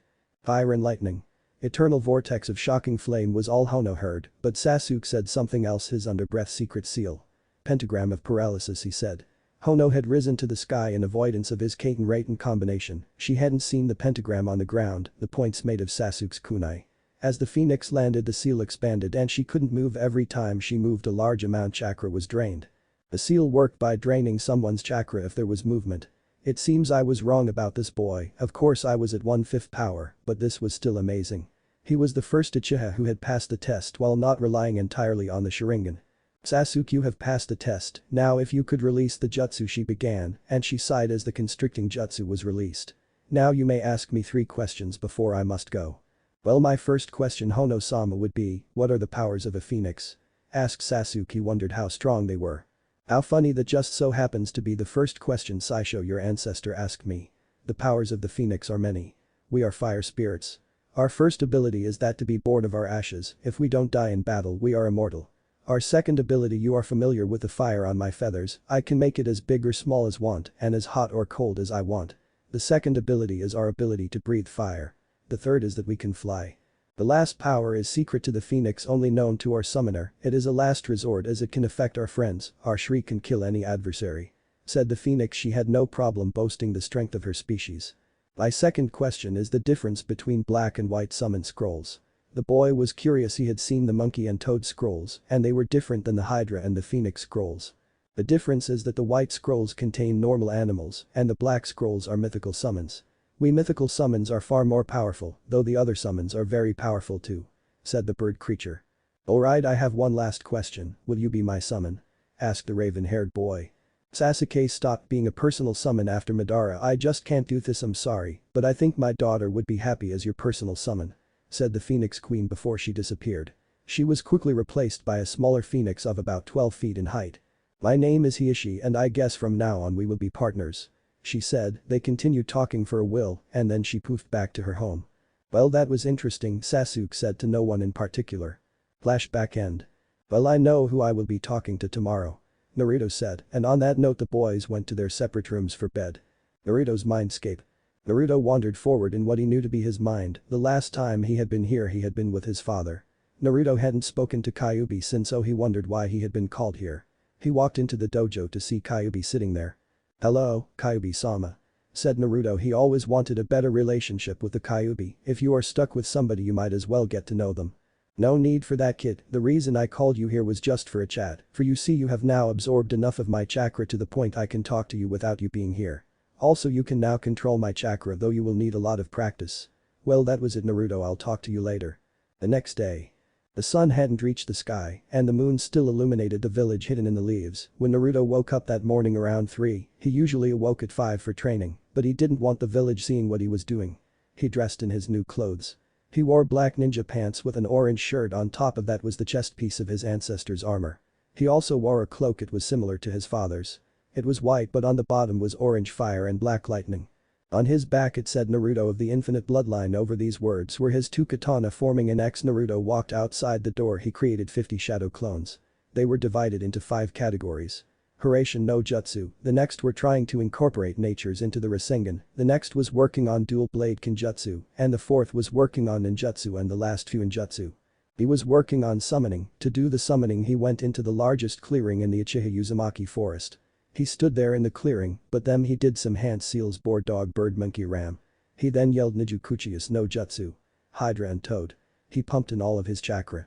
Naruto was in awe. In front of him was Gamabunta, which was who he was trying to summon, but standing across from him was the creature called Hydra. The creature in front of him was unlike anything Naruto had ever seen. Its body was covered in scales like a snake, but it had 4 legs and wings. It also had 7 heads. Gamabunta, the Toad boss, and you must be the one who summoned me. The Hydra boss said, looking at Naruto with one of its heads. We, the Hydra, know a lot about you Uzumaki Naruto, but if I may ask why you have summoned Gamabunta and myself. My name is Ryuoi, the Hydra King, by the way. Said the beast who was now named. I summoned you here for the purpose of asking you a question. I am aware I can summon you both. I do want to know though, will the Toads and the Hydras become the summons of the Uzumaki clan? The boy knew that the Hydras and Toads were powerful and could help him to protect his clan. I will allow this, though the clan can only have a maximum of 10 summoner at a time, and these will also hold the Hydra contract. They will be given the contract by the clan head. These are my conditions if both you and Ryuoi are willing to accept them. Said the Toad boss. He liked the idea of partnering with the Uzumaki and the Hydra. I like the terms Gamabunta has put forth and accept them if you can beat me without the help of Gamabunta. Said Ryuoi. He thought it was time the Uzumaki were once again feared along with the Hydras, but he would not allow a weak summoner. I accept these terms and thank you both. Naruto said, and with that the smaller of the 2 boss summons disappeared leaving white smoke. We Hydras are creatures of water, let us see how you fare against me. 5-headed attack. Water release. Water cannon. Boil release. Giant geyser. Ice release. 100,000 needles. Mud release. Great rift. Cloud release. Heavy fog. Yelled 5 of the heads of the Hydra. He knew this was overkill, but if he could block this attack, he would be the first Hydra summoner in centuries. Naruto's ums began to spin. There was only one way he could block this attack. Page Bunshin no Jutsu, yelled the boy. A wall of clones with a Bijigen for eyes appeared. The attacks neared. The rift opened and the clones jumped back and yelled in unison, boil release. Wall of geysers with that 25 geysers in front of the clones, blew boiling hot water. The wall stopped the encroaching attacks. No, Naruto did not spontaneously make a new jutsu. In reality he used boil release great geyser 25 times, forming a wall of water. You have passed the test and for that you will have my son as your summon.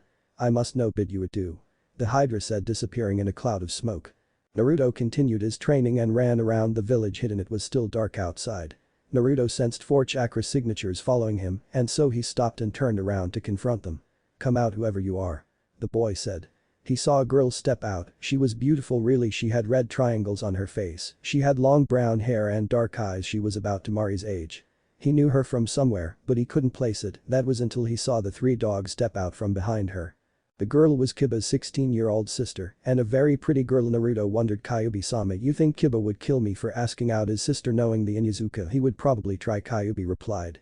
Too bad for him. Naruto thought. I'm going for it. You know it's not polite to stalk people. Naruto finally spoke up. Hana blushed slightly, unknown to Naruto. Don't flatter yourself, I was just training on following people in ambush, responded the girl. She thought Naruto was cute, and really who didn't? The blonde hair and the blue eyes, not to mention he was very strong, something all Inuzukas desired in a mate. Well, I could help you out if you would go on a date with me, Naruto said. And what about your girlfriend? Questioned the girl. She would be nobody's Mr. Strong or not. Well, the Kra requires me to have 4 wives. The boy responded, not wanting her to think he was a pervert. Well, when would this date be?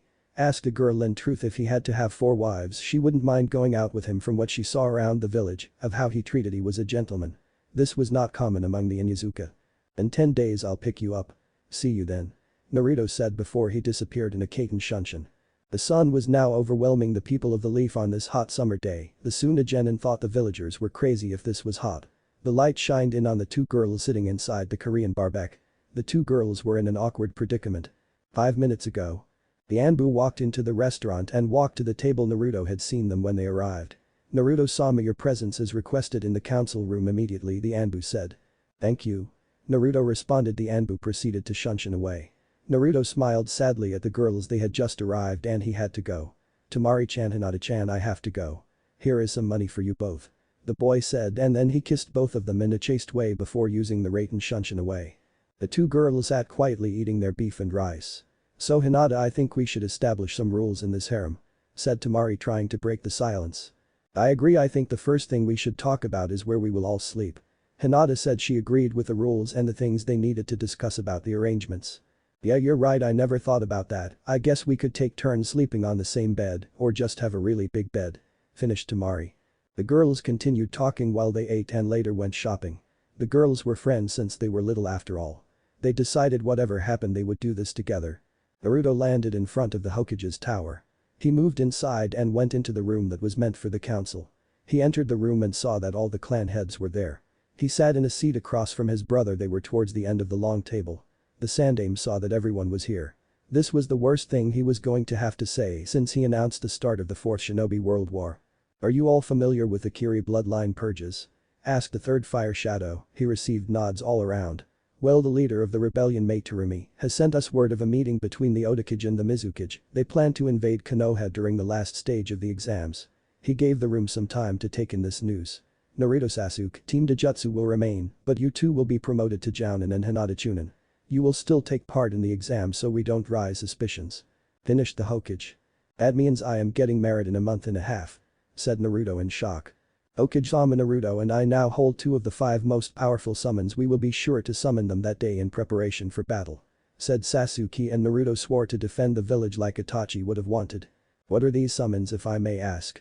Questioned Hiashi. The Phoenix and the Hydra, said Sasuke, figuring they wouldn't know about the mythical creatures. You hold the summons of legend. I thought they were mere myths, said Hiashi. In one of the few moments he allowed emotion. Naruto-kun was the chorus made by Hinata and Temari as Naruto entered the Uzumaki clan's head house. Naruto was glad to see the girls being friendly with each other. How are my 2 favorite girls?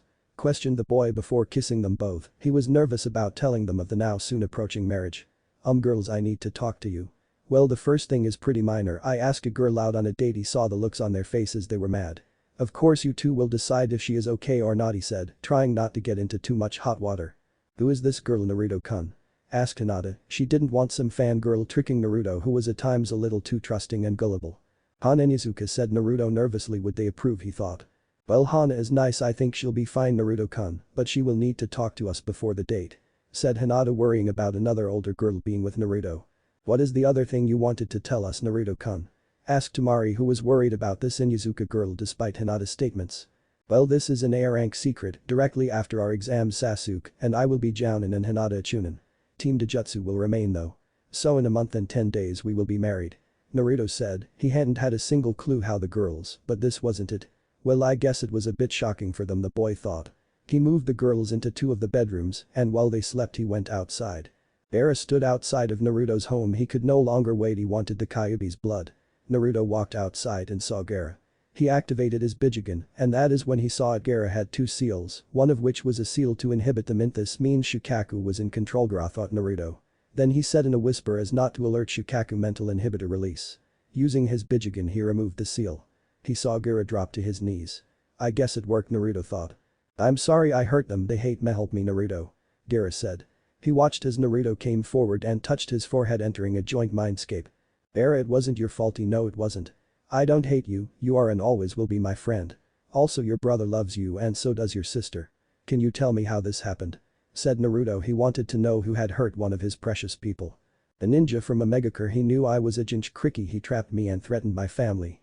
He then sealed me and then gave Shukaku control and I was trapped in my mind watching. Shukaku couldn't become fully formed though. Because of when Jiraiya-sama fixed my seal. Finished Gaara. He couldn't wait to see Temari and Kankuro. Temari, Kankuro and a newly freed Gaara spent the night talking. They hadn't all spoken in 5 long years. Gaara was ecstatic. The 3 of them were ready to become Chunin. Naruto, Sasuke and Hinata walked into the door of the academy. They proceeded to walk up the stairs. They found a large group of Genin. They then saw Niji and his team kneeling on the floor. Naruto, Sasuke and Hinata walked into the door of the academy. They proceeded to walk up the stairs. They found a large group of Genin. They then saw Niji and his team kneeling on the floor. Now. Naruto and his team walked forward to find the Team 9, begging for the permission to enter a door that was obviously under Jinjutsu. They walked past the scene, dispelling the Jinjutsu, and went to the real room 301. They entered it and inside they saw the so-called Rookie 9. Sasuke-kun, you're here. Sakura shouted with joy as she jumped on the boy. Sakura-san, it would be wise of you to remove yourself from me. Uchiha spoke in a voice he used to scare away his fangirls. When she did as advised, Sasuke walked away, kissing Ino on the cheek as a greeting. This caused the girl to blush. That made her think more about the decision that was still unmade. You're here to troublesome. Shikamaru said lazily. You bet we are. An overly enthusiastic Naruto exclaimed, receiving another troublesome from the lazy Nara. Then the Rookie 9 noticed a gray-haired ninja, who introduced himself as Kabuto. Hey you guys, quiet down. The last thing you want is to cause a scene. Kabuto told the rookies. Although, I can't blame you. I remember how I was when I was a rookie myself. So you've taken this test before? Sakura asked the newcomer. Actually, this is my 7th time, since the exam is held twice a year. Kabuto said with a hint of shame in his voice. Well then, I guess you're not cut out to be a Chunin. Naruto said. Shut it, Naruto baka. So you must know a lot about these exams, right? Sakura said in a way that most would consider screaming at the top of your lungs. Yep. I'll even share some of my info with you, using the nin cards. Kabuto said, whipping out a deck of cards. On these cards is information on every ninja in this competition. Is there anyone you want information on? How about Gaara of the Desert and Naruto and Sasuke of the Hidden Leaf? Kiba said, making his presence known. He was afraid of this Gaara as the boy smelled of death and a raccoon strangely enough. First, Gaara. 8 C ranks and wow, a B rank mission. Since he's a newcomer, I don't have much information on him, but it looks like he has returned from all of his missions without even a single scratch. Also, he is the youngest child of the Yondaime Kazekage. Uchiha Sasuke classified, that is all I have. Looks like the same with Naruto. Said Kabuto as the duo received strange looks from Kiba and Shikamaru. He then explained that the top genin from the leaf, sand, sound, grass, waterfall, and cloud were here too. He went on that since the sound was new they were probably nothing to worry about. All of a sudden, a trio of sound ninja jumped out of the crowd and attacked Kabuto. He easily dodged the first strike, however he was hit by another 4 soon enough, a sound wave. His glasses cracked with the vibrations. We are Dosu, Kin and Zaku of the sound and put this in your nin cards. The genin from sound will make Chunin, the boy said, jumping at Kabuto again. The fight started to escalate. A large puff of smoke in the front of the room stopped every action. Quiet down, you worthless bastards.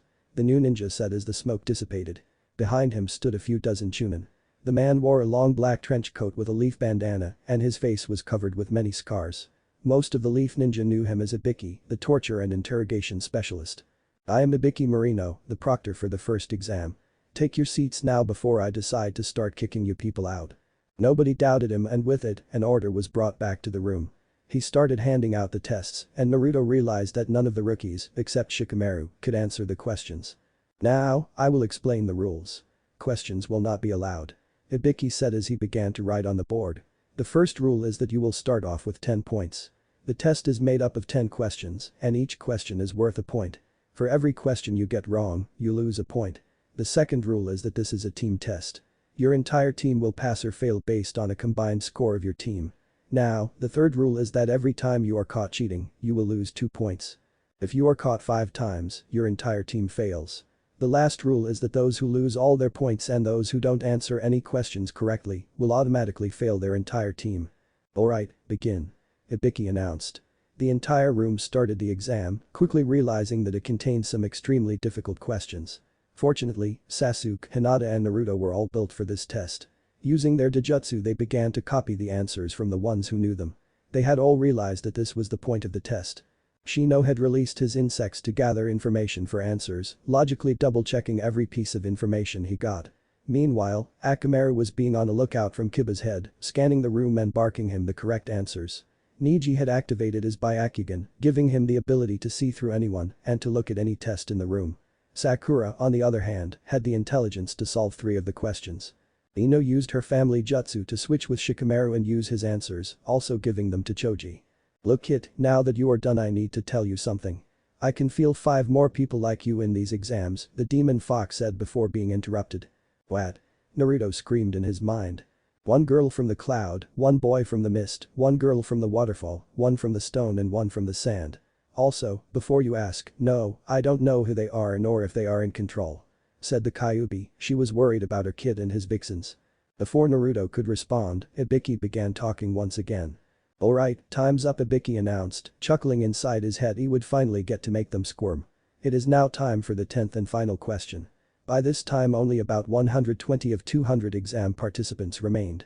Everyone who stayed looked at Ibiki in anticipation, they wondered what the question would be. Before I give you the last question you must decide whether or not to take it.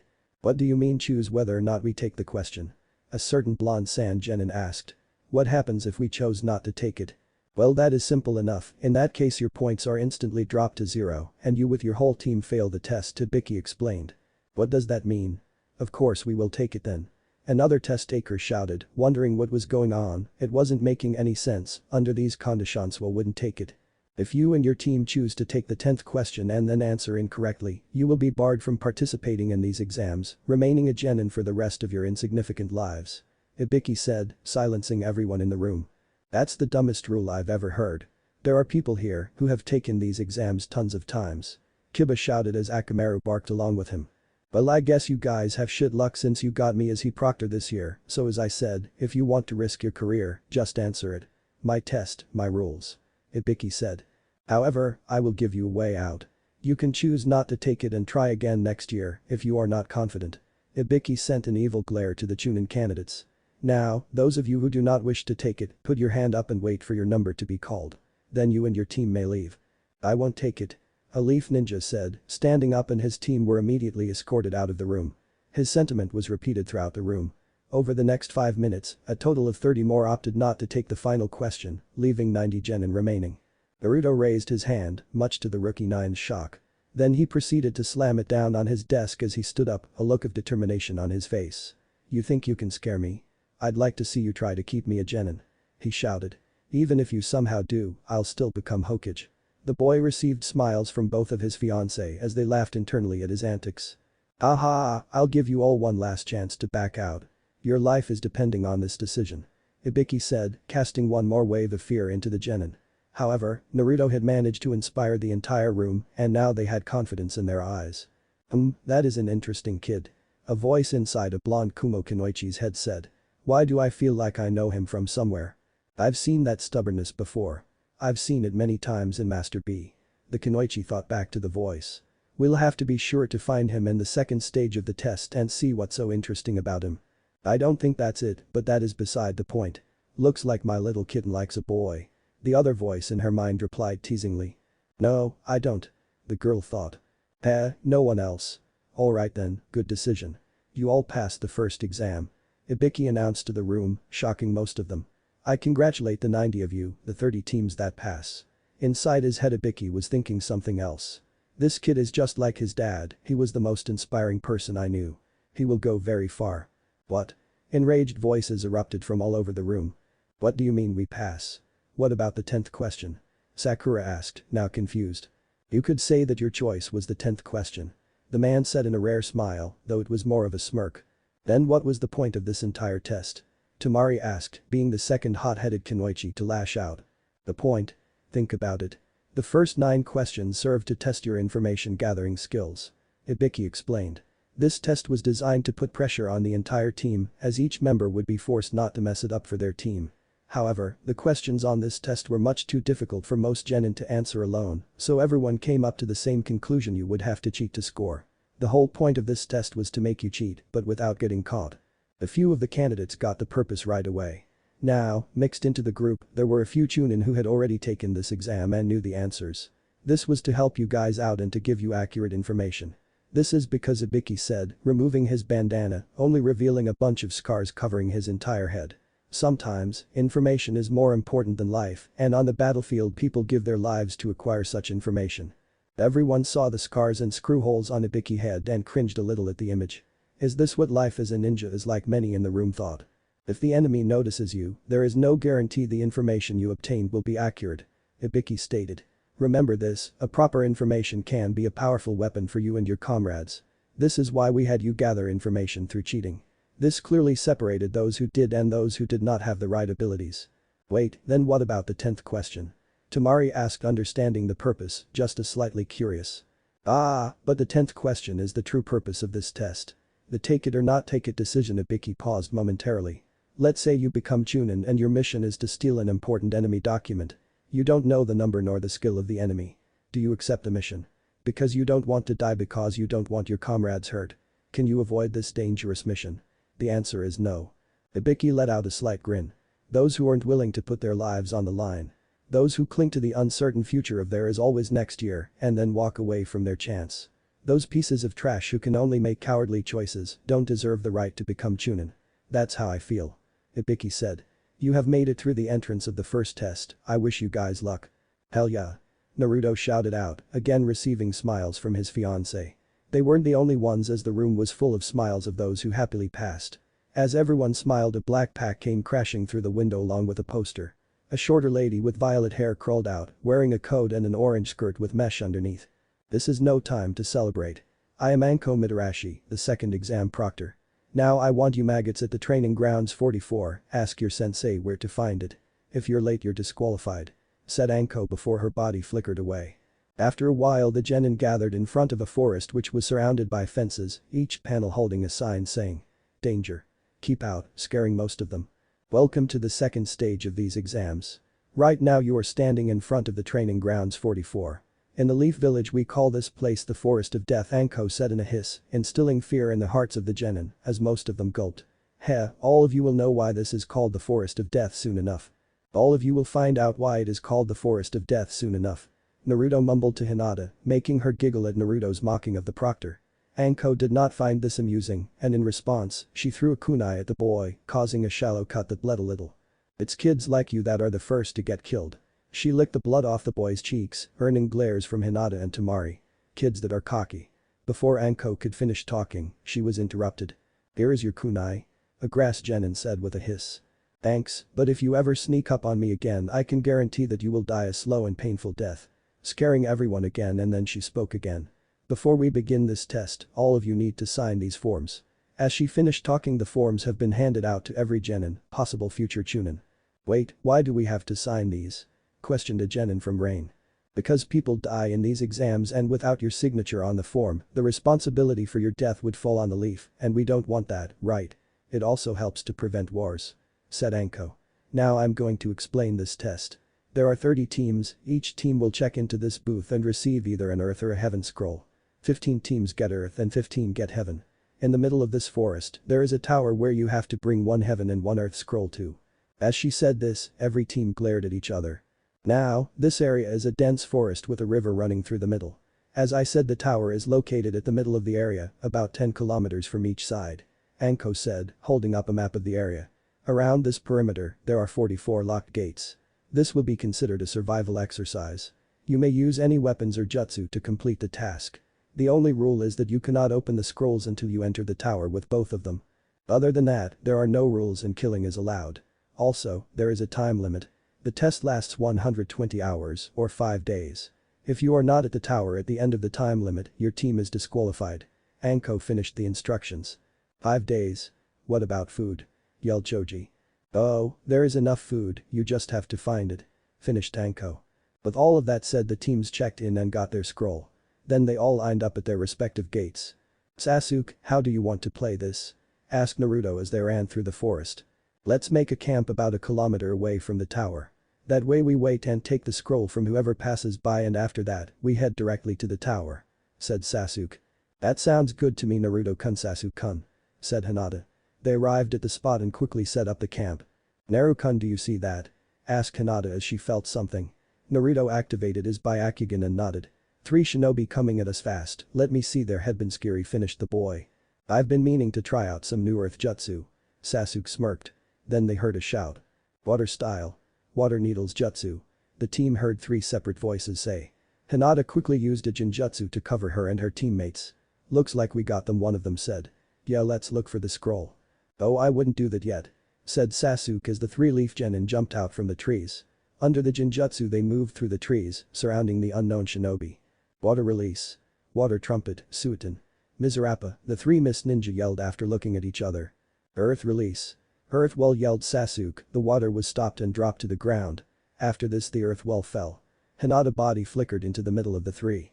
"You are within my range of divination. Donate trigrams. 32 crushing palms." This was the jutsu Hinata had just finished.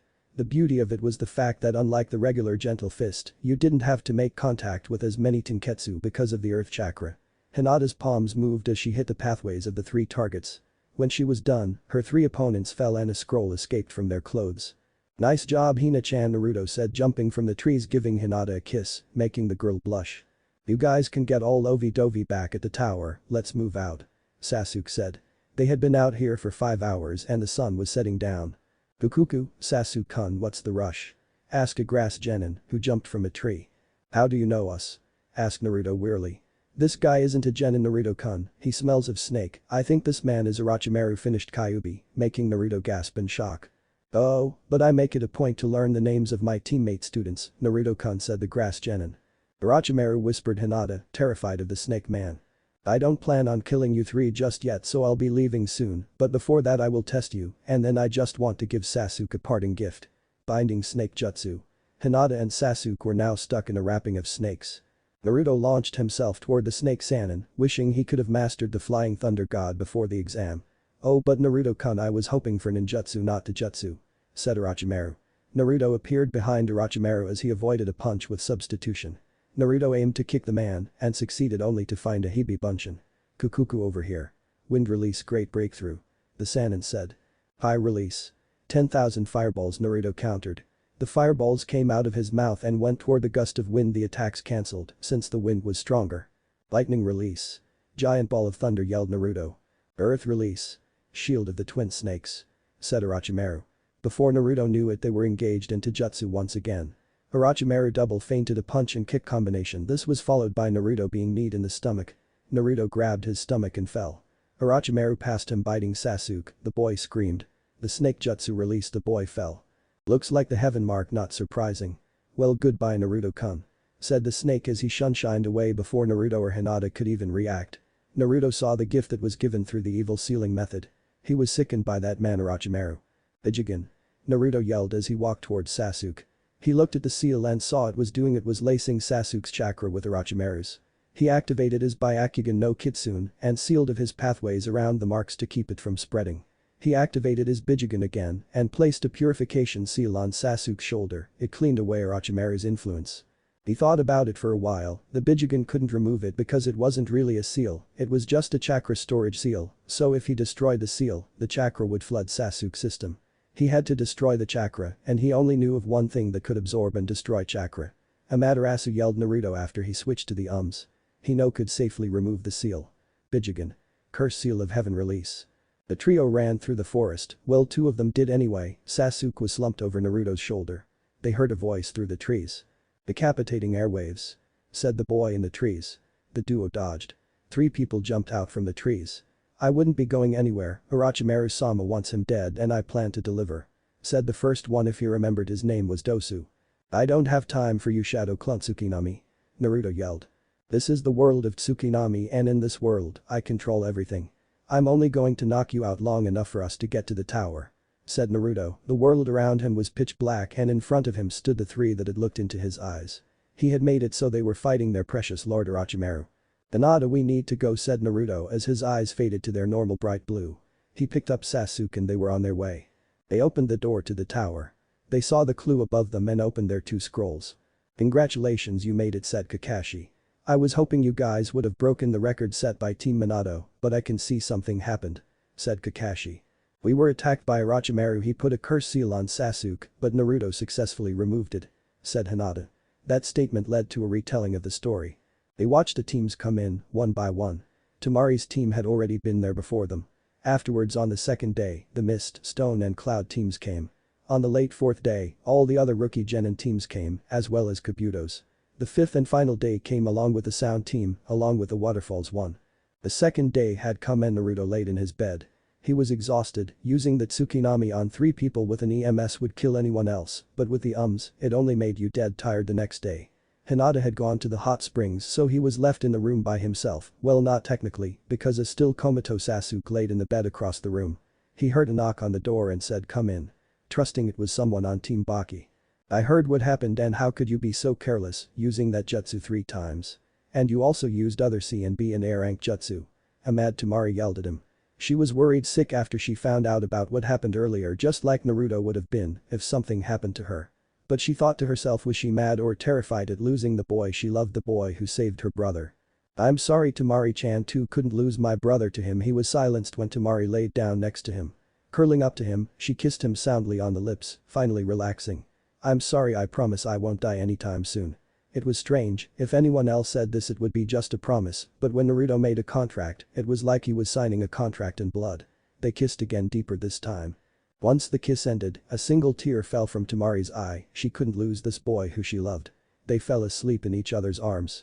The timer stopped. The second portion of the exam had concluded. All the candidates who passed the exam were now standing in a large room. On a stage in front of them stood the Hokage, Proctor, and the Jounin Sensei of each team.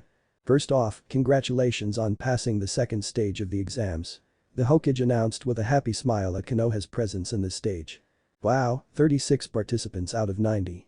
I was expecting to cut them in half, but I was expecting single digits," Anko thought to herself, worrying about her abilities, but she was satisfied thinking, "I guess Ibiki was right, there are some outstanding ones in this group." The candidates looked around to see who else was there. Team Sound looked the worst, having just arrived. If one looked close enough, they could see the wear on the teams who came on the fourth day. Your team looks pretty good," Kakashi Guy said to his eternal rival, "but as long as my team is around, don't expect them to get any farther. Now, it's all about real ability." "Well, with youth, there are sweet times and there are sour times, eh, Kakashi?" "Huh?" said Kakashi, completely ignoring anything Guy had just said. "Oh Guy. You said something," he said aloud, thinking about his students' time to drop the act. "Guys, show them what you can really do." There were 5 people who knew the true strength of Team Jujutsu Ishijiri Kakashifigaki. They hid Hinata's Byakugan, and Naruto only used his eyes outside the village. Sasuke also used Jinjutsu. But this would all change soon enough. I turned away and tensed up, clutching a fist. "Not bad, Kakashi. Your coolness is the bane of my youthfulness." The Jounin took a look at their students. Baki looked at his team of sand ninja and noticed that once again, Gaara was unscathed. Kurenai noted that her team looked shaken by something. Guy admired the youthfulness of his team. Kakashi, on the other hand, just gave his team the usual smile and wave. To be honest, he had never imagined that his team would not made it this far. No wonder they nominated them, the Hokage thought to himself, looking over the rookies. For all of them to make it is surprising to say at the least. Hokage-sama will now explain the true meaning of the exams and the third test, Anko announced to everyone. "Please, listen carefully. The true purpose of these exams," the Hokage said. "Think about it, why do we have many different countries here if each village could hold their own Chunin exams for their own ninja?" The Hokage questioned the present Genin. Everyone took a few moments to think about what the Hokage was saying. "To promote friendship between countries?" the Hokage asked. "The true meaning of the Chunin exams is not to be confused. This is a competition not of Genin, it is a competition of nations. This is a controlled replacement of war." He received many startled looks from the crowd. "Hokage-sama, what do you mean, war?" Tenten asked the Konoha's leader. "If you go back in time, current allies were once enemies who fought each other for control," the Hokage explained. "In order to prevent fighting, this is the stage these countries chose to do battle on. That is the purpose of these exams." "But isn't this exam only to select people who are good enough to become Chunin?" Sakura asked dumbly. It is a fact that this exam decides who has what it takes to become Chunin, the Hokage explained. But this exam has another side where each country shinobi risk their own life to protect their land's prestige, honor and place among the nations. There will be leaders and influential individuals watching the third exam, many of them come from countries that are not home to ninja villages and are clients of the hidden villages. If the strength of a country is clear in these exams, that country will receive more clients, and if seen as weak, they will lose them. Not to mention, it will send a message to others that our village has much power. A country cannot be strong if it has a weak village. A village cannot be strong if its ninja are weak.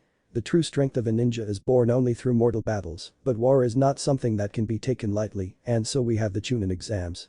Everyone, I am, H echo the proctor, for the third exam, before we can begin, the third round we must hold a preliminary. To decide, who gets to participate in the main event.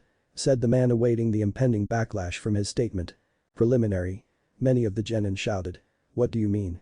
We worked hard, why can't we all participate? Sakura asked. Because the first, and second tests may have been too easy this year. There are, 11 teams left, Hate said. According, to the rules, we may have a preliminary to reduce, the number of participants for the third test. As Hokage-sama said, there are, many important individuals, and time is important to someone like a daimyo. Now that is said, if there is anyone who feels like they cannot participate in a preliminary match, now, please step forward now and you will be removed. The man finished. I'm going to quit, Kabuto said. One of Kabuto's teammates opted to do the same. 2 of the waterfall ninja did as well. From the waterfall village, only a girl with mint green hair remained. Shouldn't we remove Uchiha due to the curse mark? Anko whispered to the Hokage. I don't think that will be needed, Kakashi said, joining the conversation. He had his curse mark removed by Naruto. What? Said Anko in shock, she could be rid of the accursed seal once and for all. He'll remove yours later. Was all Kakashi said to this. Niji turned to his cousin. Hinata, you should also back out. I must admit that I am impressed you made it this far, but if you continue, something bad will surely happen to you, said Niji. Naruto, who was within hearing distance of this, was a little enraged by Niji's unexplained behavior towards Hinata. Hayate walked forward. The first fight will be. Unknown place. In a cave, 10 figures stood in the shadows in silence. They all wore black cloaks with red clouds on them. We will begin the hunt for the Biju. We shouldn't have much of a problem with them, maybe except for Uzumaki Naruto because of his brother and girlfriend. But there is one person who they can't fight, isn't that right, Itachi? Said the figure in the darkness. Of course, Leader Sama, said Itachi with an emotionless face. We move out in 2 months. The mysterious figure ordered. In the Chunin exam tower. The tower, that served as the ending point of the second part of the Chunin exams, was filled to the brim. On the balcony to the right sat the Shinobi Council of Konohagakure. They usually didn't attend preliminaries, but this was a special case, since the heirs to most of Konoha's major clans were participating. On the left side stood the teams and their Jounin Sensei. The eyes in the arena were glued to the board waiting for the names of the fighters to appear. The first match of the preliminary round of the Chunin selection exams is Niji Hyuga vs Hinata Hyuga. Said Hade, the referee for this part of the exam. Good luck, Hinata-chan, but I know you don't need it to beat Niji-san. Naruto hugged Hinata and let her go down the stairs to face her opponent. The contestant said nothing to those around them. The 2 of them stood before each other. The genius before the weak heiress, how fitting, but I suggest you to quit so I won't embarrass you in front of your father and boyfriend. Niji said coldly. You have no idea how wrong you are, Niji Nyasan. Said Hinata. Hiashi was conflicted. The son of his brother hated the main branch and his cousin, but all of his daughters wanted to do was to help him. He was saddened at the fact that his nephew hated him along with the main family, but he was also proud of his daughters for wanting to end the family's disputes. Why did you have to go, Hisashi Hitomi? The man thought. Again shouted Hade. Byakugan no Kitsune. Said the 2 Hyuga. Niji stared in shock as he saw Hinata's eyes after she released the Genjutsu. You see, Niji Nyasan, this is the new and probably the most powerful Byakugan there is. I'm sorry, as I never wanted to hurt you, nor I never wanted to see you sealed. All I want is you and all the branch members to be free, just because that seal was put on you, it doesn't give you the right to hate me. Said Hinata. You think your bastard Byakugan is better than the pure Byakugan? I will show you the truth. Said Niji. This is the true power of the Byakugan, you failure. He spat. The 2 engaged in combat and it soon became clear that in Juken in its purest form, Hinata was slightly behind.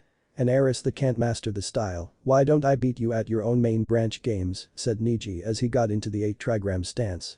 No genin alive can beat Niji when he uses this, thought Tenten. You're within my range of divination. 8 trigrams 64 palms. Yelled Niji. Protection of the 8 trigrams 64 palms. Said Hinata. The Ashi looked on in awe at Niji. He had mastered the technique without any help from the main branch. He looked on in awe at Hinata too, as she had developed a defense for one of the most powerful Hyuga styles. He hardly ever worked with her. Clearing his thoughts, he stared at the fight, where Hinata focused on new moves for the 8 trigrams. The two of them met, with Hinata blocking every single one of Niji's 64 palms.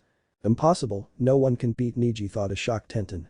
Niji, I don't want to do this, you should forfeit now. Said Hinata. What are you going to do, failure? Even if you can defend, you still can't win. Or are you going to use the seal on me? Said a bitter Niji. I never even learned how to, Niji Nisen. Rate 8 trigrams. 32 pulses, said Hinata. Niji tried to block, but every time he did, he was hurt by the Raten chakra that shocked him, slowing his reactions. In the end he laid paralyzed on the floor. The Ashi was still in shock as his daughter had greatly improved on the 32 palms and it now caused more damage to the person. Niji fell to the floor. How is this possible? Asked Niji before he passed out. Tenten looked on in the same shock. Guy also looked at Kakashi. Niji, I never wanted to hurt you. I love you, as you are my cousin and one day I hope you will understand that. Said Hinata.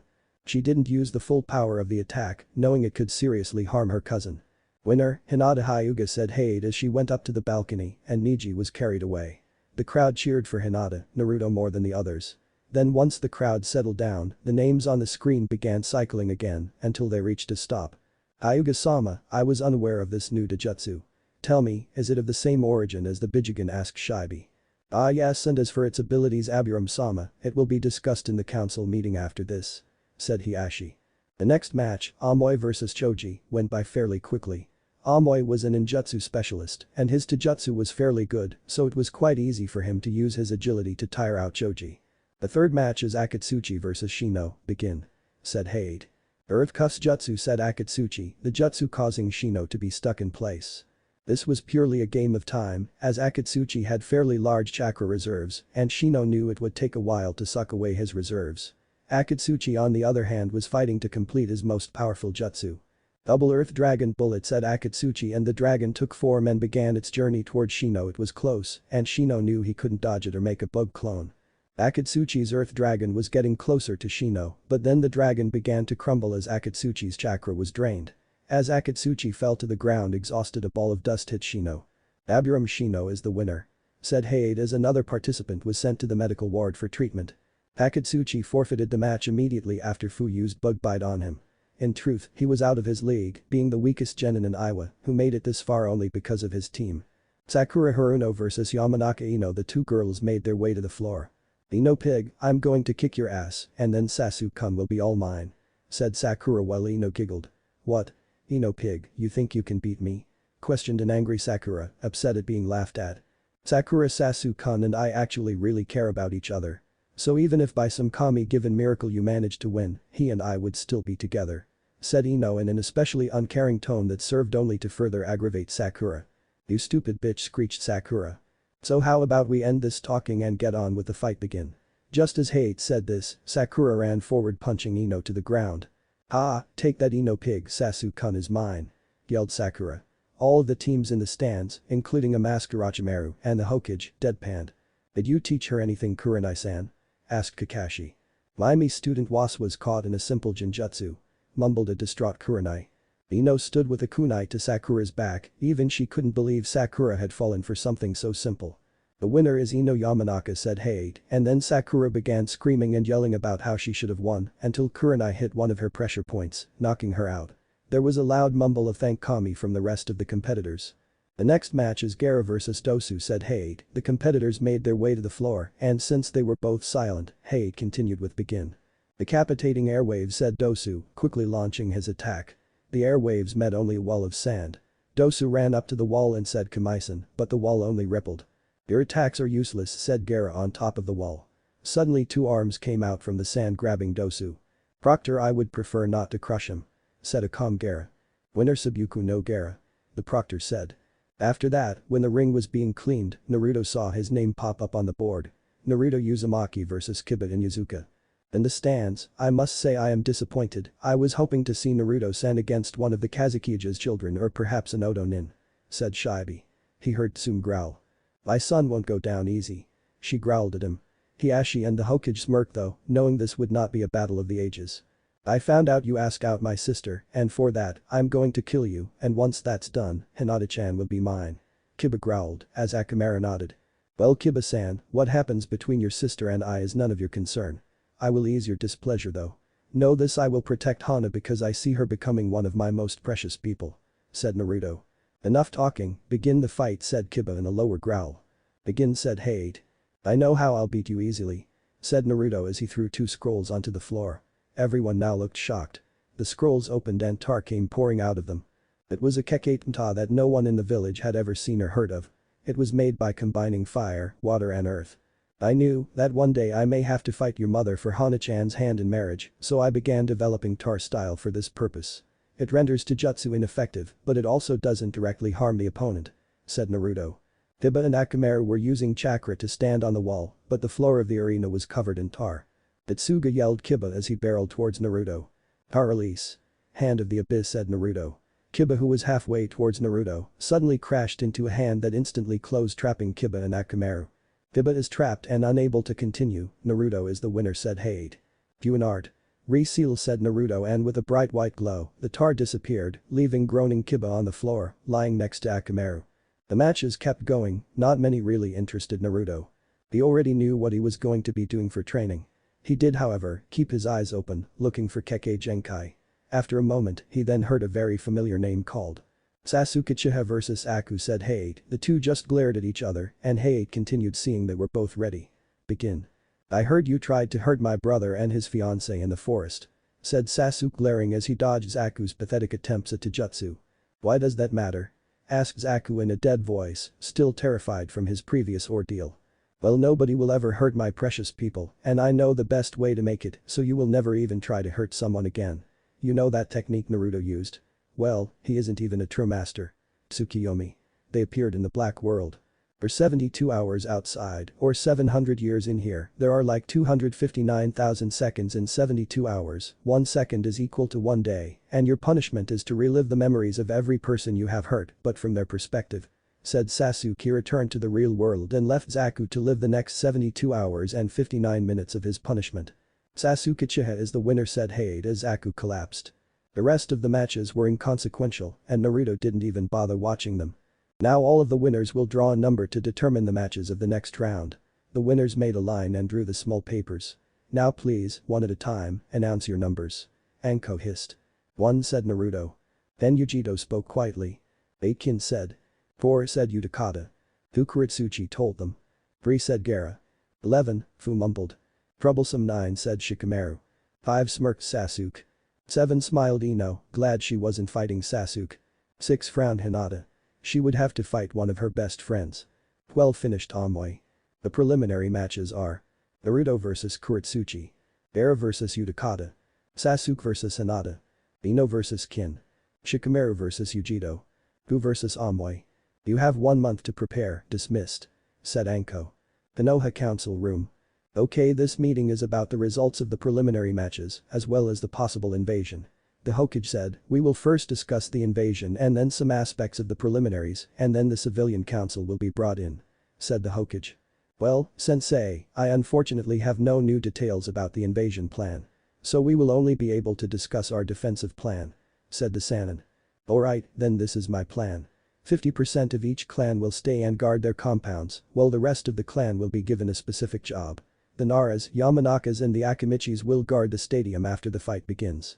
The Hyuga will assist them somewhat but will then go into the village and attack those who have broken through the perimeter defenses. Those will be handled by clan-less shinobi, Sasuke-kun, Jiraiya-kun as well as the Abiram. The Anbu will assist the Hyuga and cover the tower. Naruto-kun and I will be responsible for dealing with Yagura and Orochimaru. Excuse me Hokage-sama, but I have 2 concerns. Said Hiashi. He received a nod. Well, I understand Naruto's strength, but do you really think he can defeat the Mizukage? Also, who will be guarding the Uchiha and Uzumaki compounds? Questioned the Hyuga head, as he was concerned for the boy who he thought of as a nephew. Hokage-sama, if I may? Asked Naruto. He too received a nod. Hiashi Ajisen, you know that one of my Dojutsu's ability is that of sealing. I will be able to seal away Yagura's demon. As for the compound, the Kazukiage and his children will be guarding them. This statement received raised eyebrows. He said something along the lines of I won't have the home of my daughter's future husband destroyed. Naruto clarified. Fine, now let us move on to the preliminaries. Said the Hokage. Well, I believe that we have a good chance of winning. Said Shibi. I believe so as well, but I know Sasuke, Hinata and I will have a hard time dealing with Yujito Nai, Utakata of Kiri, Han of Iwa, Fu of Taki and Gaara of course. Shukaku-san, Shibi-san, I believe you should train your sons very hard. Shikamaru needs to increase his reserves, and I think Shino should work on seals, since the Jinchuriki's reserves will be too large for his bugs, unless he learns some chakra restriction seals. Said Naruto, who received nods. Okay, let us see what it is the civilians want. Said the Hokage. The Anbu at the door nodded and let them in. They proceeded to take their seats. Hokage-sama, we request a cancellation of the Chunin exams, as well as our alliance with Suna. Said Hamaru and Kaharu in unison. Explain. Was all the Hokage said as the Shinobi Council picked up their jaws off the floor. Well, we believe that there are several Jinchuriki other than Kyuubi competing in the exams, including the Kazukiage's son. Said Kaharu. Okay, and? Questioned Shikaku lazily. We will not have 5 demons running around Konoha. Yelled one of the council men. I would like to know where you got your hands on this information. Said Sasuke. That is simple. Answered Haruno. My daughter heard a conversation between Ichibi, Kyuubi and the Rakubi from Kiri. My village will crush Suna and Konoha. Said Utakata. Gaara growled in response. Do you believe your one tail scares the 6 tails? Asked Utakata just as Gaara was about to begin. No, but I do believe that it fears 9, and before you say anything about 5 I'm sure 2 over there would happily help Gaara. We refuse to ally ourselves with Suna and the Ichibi, and we don't want the 6 and 5 in our village. Said Haruno. If you ever refer to Gaara as Ichibi again I will kill you. Said Naruto in a growl. Anbu arrest him, said Kaharu. The guards of the elder went to arrest the Naruto. Sasuke sent 2 kunai into the Anbu's legs. As an Anbu you take orders from your captain or the Hokage. Said Sasuke coldly as the civilians shook off their shock. How correct you are, Anbu arrest Kaharu and those Anbu. Said the Anbu commander. This meeting is dismissed. Team myth change and come back, said the Hokage. 10 minutes later, Hokage's office. The Hokage stared in front of him, waiting for the 2 members of Team Myth. The 2 Anbu shunshined in, using the blaze and ice versions of the jutsu. Good to see you out of that stuffy meeting, Naruto, Sasuke said the Hokage. What did you want to see us for, Hokage Plus-san? Asked Todaka Naruto. Well Naruto, it seems you and your brother made it into Ames and I was bingo book a couple of missions ago. Said the Hokage as he showed them the page. Name. Uchiha Uzumaki Naruto. Alias. Konoha's limitless bloodline. Rank. Be a rank Genin. Gender. Male. Date of birth. October 10th. Age. 13. Height. 5'5". Weight. 125 pounds. Hair color. Blonde. Eye color. Blue. Changes with Dojutsu. Affiliation. Konohagakure. Summons. Toad. Bloodlines. Unknown Dojutsu. Possible ice, Sharingan, crystal, Byakugan. Known affinities. Wind, water, fire, possibly others. Personal note. Much is unknown, there are reports of the ability to copy bloodlines. Adoptive brother of Konoha's Itachi Uchiha, as well as the last Uchiha Sasuke Uchiha. Note of engagement. Use extreme caution when engaging in ninjutsu battle or taijutsu battle. He appears impervious to jinjutsu. Do not show him your bloodline. Approach only with superior numbers. Teacher is Sharingan no Kakashi. Flee on sight when with Sasuke Uchiha, Hinata Hyuga and Hada Kakashi. Name. Uchiha Sasuke. Alias. The last Uchiha. Rank. Be a rank Genin. Gender. Male. Date of birth. July 23rd. Age. 13. Height. 5'6". Weight. 120 pounds. Hair color. Black. Eye color. Black. Changes with Sharingan. Affiliation. Konohagakure. Summons. Unknown, possibly a crow.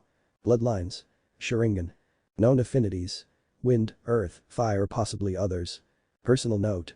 Much is unknown, there are reports of a higher level Sharingan. Brother of Konoha's Itachi Uchiha, as well as adopted brother of Konoha's limitless bloodline Uzumaki Uchiha Naruto. Note of engagement. Use extreme caution when engaging Sasuke in ninjutsu battle or taijutsu battle. He appears impervious to jinjutsu. Do not show him secret jutsu. Approach only with superior numbers. Teacher is Sharingan no Kakashi. Flee on sight when with Naruto Uzumaki Uchiha, Hinata Hyuga and Hada Kakashi. The Hokage flipped the book page. You are also the first team to appear with an SS ranking as a team since Ino Shikacho, and that was when they were Jounin. If you guys keep improving like this you will be called the Neo Sannin. He said, showing them the last book page. Name: Konoha Genin Team 7. Uchiha Uzumaki Naruto. Uchiha Sasuke. Hyuga Hinata. Hada Kakashi. Alias: Team Dojutsu. Konoha's limitless bloodline. The last Uchiha. None. Sharingan no Kakashi. Rank: SS rank Genin team. Gender: 3 males 1 female. Time since creation 6 months. Age: 13 Genin, 27 Sensei. Height: -5'5", -5'6", -5'4", -5'9". Weight: -125 pounds. -120 pounds. -115 pounds. -148 pounds. Affiliation: Konohagakure. Summons: Toad, possibly Crow, Nun, Dog. Bloodlines: unknown Dojutsu. Possible Ice, Sharingan, Crystal, Byakugan, Sharingan, Byakugan, Sharingan. Known affinities: Wind, Earth, Fire, Water and Lightning. Personal note: great teamwork. Note of engagement: flee on sight. I just wanted to keep you all updated. The real reason I called you both here as Anbu is that I have a mission for you, said the Hokage. There will be injuries during the Chunin exams and the event afterwards, so I want you two to bring back Tsunade. She will also become the Goddamn Hokage. You have 3 weeks. The other reason I am sending you is that I don't want anyone spying on your training this month. Say your goodbyes, you leave in an hour. Said the Hokage. He paused to make sure he didn't forget anything, then said. Oh, I almost forgot. We have found that there is a world tournament in poker and sake drinking contest in Edo Castle next week, so you'll probably want to go there, said the Hokage. The boys left and met at the gates an hour later. You ready? Asked Toad.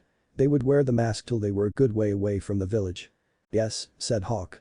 With that, they started running, and when they made it to the point they took off their masks. They safely made their way back to the village and gave their report. Naruto walked out of the village. He wore his usual attire. He had requested access to his father's old training ground. The training ground had seen the creation of the Harasen as well as the Rasengan, and now it would see the creation of the 5 perfect elemental Rasengan, or at least as many as he could make in a month. He would have normally trained in the Uchiha forest, but there were too many distractions, namely his 2 beautiful fiancée. Naruto sprinted to the training ground, wearing gravity seals at 10 times normal gravity. He decided that this would be the best physical exercise for him. He arrived. The place was 2 miles outside Konoha, and it was a simple log cabin on the outside. He went inside the cabin and proceeded to the back door, where he cut his finger, smearing his blood on the knob before slowly opening the door. It opened into a stairway, which led to a simple wooden door. He opened it and nearly collapsed as he entered. He saw the sides of the room had seals, gravity and chakra seals. Basically, the place was designed so it put your body in a chakra depleted and exhausted state. It did this so you had to have perfect chakra control to perform high-level jutsu. Naruto stood and 100 clones poofed into existence around him. They quickly made groups of 20, each group was assigned an element for the new Rasengan. Futen. Rasen Shuriken. Doten. Rasen Yari, Earth Release Spiraling Spear. Kaiten Rasen Akaribi, Fire Release Spiraling Embers. Suiton. Rasen Uzu, Water Release Spiraling Whirlpool. Raiten. Rasen Shimjikiha, Lightning Style Spiraling Shockwave. The clouds moved slowly across the sky. The village was quiet, well, most of it was. The crowds at the stadium cheered and yelled. Everyone in the village was in attendance, from academy students to Anbu to civilian. The crowds quieted down as the line of contestants made their way in the arena. The Hokage stood up. Konoha, today I have several things to announce to you today. This will be my last day as the Hokage. Tsunade Senju will be taking my place, said the aging man.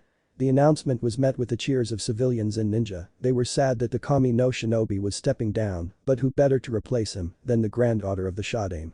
The last announcement will be a little harder for you to understand. I will be announcing the name of the son of the Yondaime Hokage, said Hiruzen. At this many faces scowled, those of the Tsuchikage and the Reikage.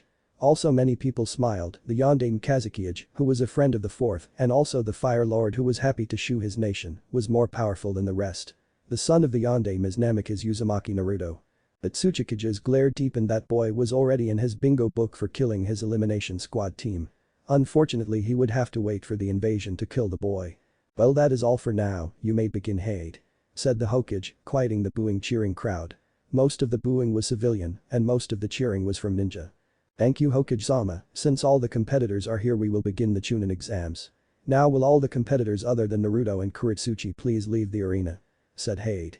The other competitors left and Naruto and Kuretsuchi stood across from each other, the latter glaring. You know we could be friends. Said Naruto calmly ignoring the glare. Like I could be friends with the evil son of the man who killed my uncle. Said Kuretsuchi, Proctor begin the match. Hajime. Said Hade. Kuretsuchi glared at Naruto, but his eyes flickered. Tsukiyomi said Naruto. In the Tsukiyomi world. Where am I you evil bastard? Yelled Kuretsuchi. You are in the world of Tsukiyomi. I have something I want to ask you and don't think about fighting because I am the god of this world. Said Naruto. Fine, I'll answer your damn question. Said Kuretsuchi. Why do you hate me? I understand my father killed your uncle, though that would have been before you were born. Also as a competent ninja you have most likely killed for your village. Said Naruto. He really did wonder she seemed like a nice enough person and she was kind of pretty. Oh, looks like Naruto-kun likes an Iowa girl, thought Kyabi. No I don't, Kyabi-sama, thought Naruto blushing. He read me like an open book. I know the yellow flash killed because there was a war. Hell, I really don't even care about my uncle's death. I never even knew him, Kuretsuchi thought. Why do you care, she said, keeping with her tough exterior, though her voice shook slightly. I would really like it if you could just answer me. Said Naruto kindly smiling. Fine. Though I don't know why I am doing this. You see, you are right, I could care less about my uncle's death. My father though took it to heart. My mother died when I was born and my father could care less, he just wanted to see the destruction of the leaf. I don't hate your father, I really hate mine, the girl finished quietly with a tear in her eye, but she would never let it fall. I'm sorry.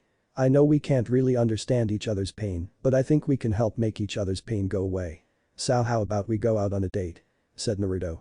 Kuretsuchi's eyes widened and thought, I have never gone out with a boy Befferin, he is handsome, and if my father doesn't care about me, I will find one who does. Wow, I never thought I would be accepting a date with Naruto. Namikaze of all people. Wait, the invasion, should I tell him? I don't know. You know what, screw it, my grandfather uses me as a pawn and for my father I'm a knight meant only to destroy the hidden leaf. This boy though acts like he will care about me. Wow, I feel as if I've been thinking for hours, but it couldn't be. Well Naruto-kun, I think I would like that, though I have to ask, how long have we been in here? Asked Kuretsuchi. Naruto's eyes widened at the use of the suffix, but went with it. Well Kuro-chan, in the real world it has been less than a minute, but it has been almost a day in here. He responded with a raised eyebrows. Naruto-kun, I have to tell you that there is an invasion, she began but was stopped. I know Kuro-chan, but I see you really care for telling me, thank you. He said and the world went black. As they returned, Kuretsuchi began to fall forward, but Naruto caught her. Winner Naruto. Namikaze Uzumaki. Said Hade. Naruto shunshined to the competitor's box and lay Kuretsuchi down gently. Sasuke looked at him with a puzzled expression. Hinata gave him a playful glare. Naruto summoned a frog to send to the newly gathered info to the Hokage. In the cage box. Hiruzen's eyes widened, he knew that this would strain their forces more, but was content that Naruto could handle both of the cage if he got through with Yagura quick enough. I don't know what happened, my granddaughter may need to be removed from the program for being defeated so quickly. Said the old man angrily. I wouldn't, that jutsu is hard to escape even for me, and I know Naruto is more than Chunin material, so there will be no need to further discuss his promotion. I am also sorry about your Jinchuriki Mizukage Dono, but he is disqualified as we were not notified. We will skip to the next match. The Mizukage growled, but could not risk being figured out. Utakata is disqualified. Gaara is the winner. Said Hade to the boo of the crowd and a growl from Utakata. The next match is between Hinata of the Hyuga clan and Sasuke of the Uchiha clan. Said Hade. The crowd was in awe of the battle that would take place in front of them. They cheered loudly for the spectacle that was about to take place. Until they all fell silent. The invasion begun. And Kami-sama, I was worried we would have to fight, but let's go handle the invasion forces.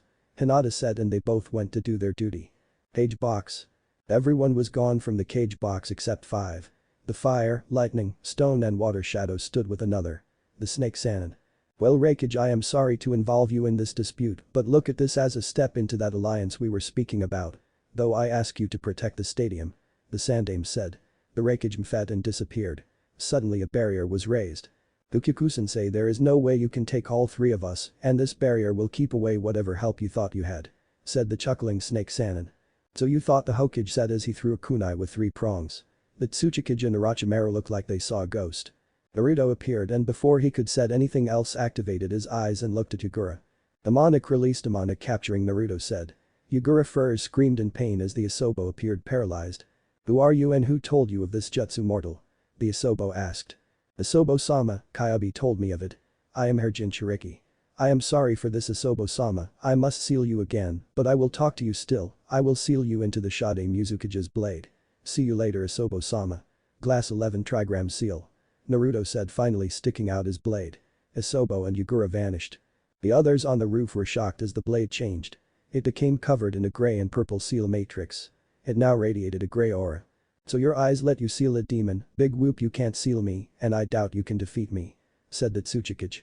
You have no idea who you are dealing with. Said Naruto. Let us begin followed up Inoki. They engaged in a taijutsu battle, this was odd for Inoki who usually focused on ninjutsu. It turned out that this was the biggest mistake he could make. Sometime during the match Naruto had marked him with the seal. Particle style. Atomic destruction jutsu yelled Inoki. No. Naruto yelled. He knew he couldn't stop it. All that was left was a pile of dust. Tsuchikage. I thought I made it very clear that I was going to be the one to kill that damnable Hokage. Orochimaru stated in a bitter angry tone. I will kill you all. There was a whisper. I will. Kill. You. All. Yelled a demon. The voice was so cold, Orochimaru had never been more afraid, not even as Hanzo held him against the wall when he was prepared to die. Orochimaru and the Tsuchikage turned to see the wielder of the voice. They saw nothing by the time they finished turning they were dead. Their bodies lay disintegrating on the floor. Naruto had even covered in pure malice, hate and loathing. He had been captured by his rage, but now he seemed to be regaining consciousness as he fell to the ground out of utter exhaustion. Naruto blinked once and the brightness overwhelmed his eyes. He then opened his eyes fully. They took a little while to adjust to the glare. He had found the Bijigen made him more sensitive to light. What happened? Asked Naruto. Temari, Kuritsuchi, Hinata, Sasuke and Jiraiya. All bounded up. The girls all hugged him one at a time. The Sasuke and Jiraiya just looked at their brother godson. Well Naruto-chan, yesterday when you battled at Tsuchikage and Orochimaru, you killed them both Jiraiya began. Naruto glanced at a visibly shaken Kuritsuchi, she really did love her grandfather. After that the Raikage brought you here. Orochimaru's forces were made aware of his death and fled, the same with Iwa, except for a certain missing nin. Sasuke and Hinata helped hold off Iwa to that point and I did the same with Odo. Finished the Sannin. As for what happened in the council meeting, basically Kuritsuchi has been given a full pardon and is now a citizen of Konoha, but not yet a Kunoichi. Hiashi-sama has been made the temporary Hokage. Last little team myth was assigned to retrieve Kuri Uzumaki, she is to be the next Hokage. Sasuke said lowering his voice during the last sentence. They leave a week from now. Jiraiya-sensei, would you care to explain? Asked Naruto in a slightly angry voice. Look kid, I really had no idea she was alive, apparently the council sent her into hiding. I'm sorry Naruto. Jiraiya said sadly. Naruto also had a look of sadness on his face, he hadn't meant to be angry with his godfather Sensei. I'm sorry Sensei, began Naruto in an attempt to apologize. Ah, keep the mushy stuff to yourself Naru-chan. I'll be going, seems your girlfriends and brother would like to speak with you. As soon as he finished the great sage disappeared. Naruto Baka, you could have died. The girl said, sharing the sentiment. They each never wanted to lose Naruto and the boy was berated. But waited upon until a week later. 1 week later. Toad and Hawk moved swiftly, they had but 2 days to complete this S-rank mission. The trees moved quickly becoming green and brown blobs. The tree became rock, they had named it. Apparently Kura was in the Fire Mountains, a mountain range named after the country and the veins of rubies that run through it. The duo entered the cave. They saw a shadow then a blade. Hawk turned to see it a millimeter away from Toad's neck. Toad poofed as did Hawk and Kura found herself surrounded by clones. Kuri Uzumaki, said Toad with some bitterness. You are hereby summoned by the temporary Hokage and joint council of the Konoha. The boy went on. What do they want? Asked Kura. They want a Hokage. Said Hawk dryly. Let's go, but first may I ask you your names? The women asked. Toad really looked at her no. She had blood-red hair that went to her chest. Her figure was that of a model, she was more toned tough. Hi, Hokage-sama, I am Naruto Uzumaki Uchiha, and this is my brother Sasuke Uchiha. Naruto said, he couldn't wait to see the women's reaction. Uzumaki, she repeated, it seemed to be the only word the woman heard. Naruto-chan, I'm so sorry, I have no excuses. Could you tell me about your life though? I want to know what I missed. The group traveled and Naruto told her his life. 1 week later. Toad and Hawk moved swiftly, they had but 2 days to complete this S-rank mission. The trees moved quickly becoming green and brown blobs. The tree became rock, they had named it. Apparently Kura was in the Fire Mountains, a mountain range named after the country and the veins of rubies that run through it. The duo entered the cave. They saw a shadow then a blade. Hawk turned to see it a millimeter away from Toad's neck.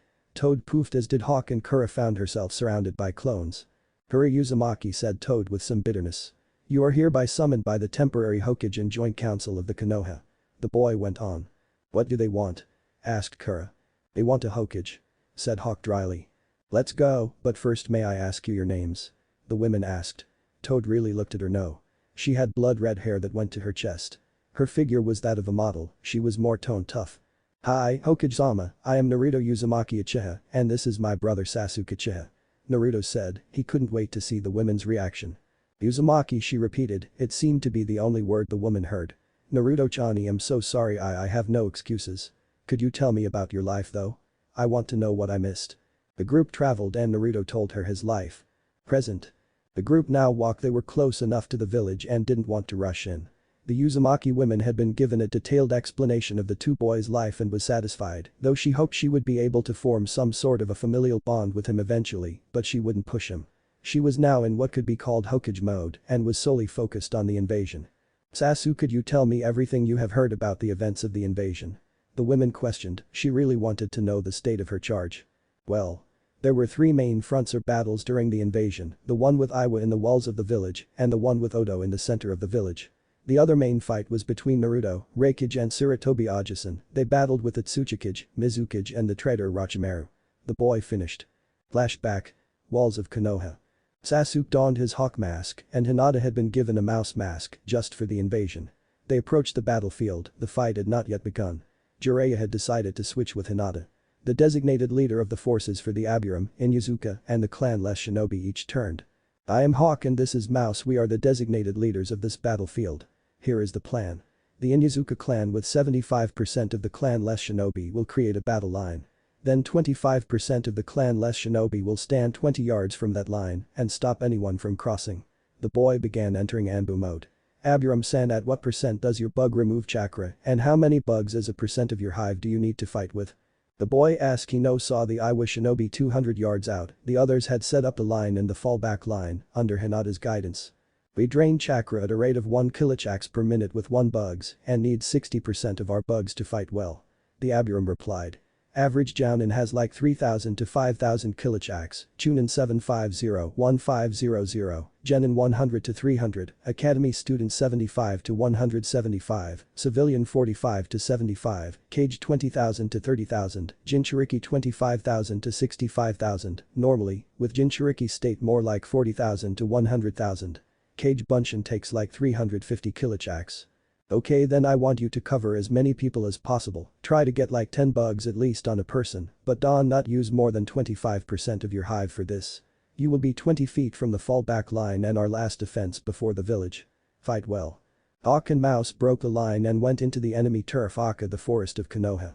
Mouse plan Delta A, yelled Hawk. He palmed the groan and summoned a phoenix big enough for him to ride.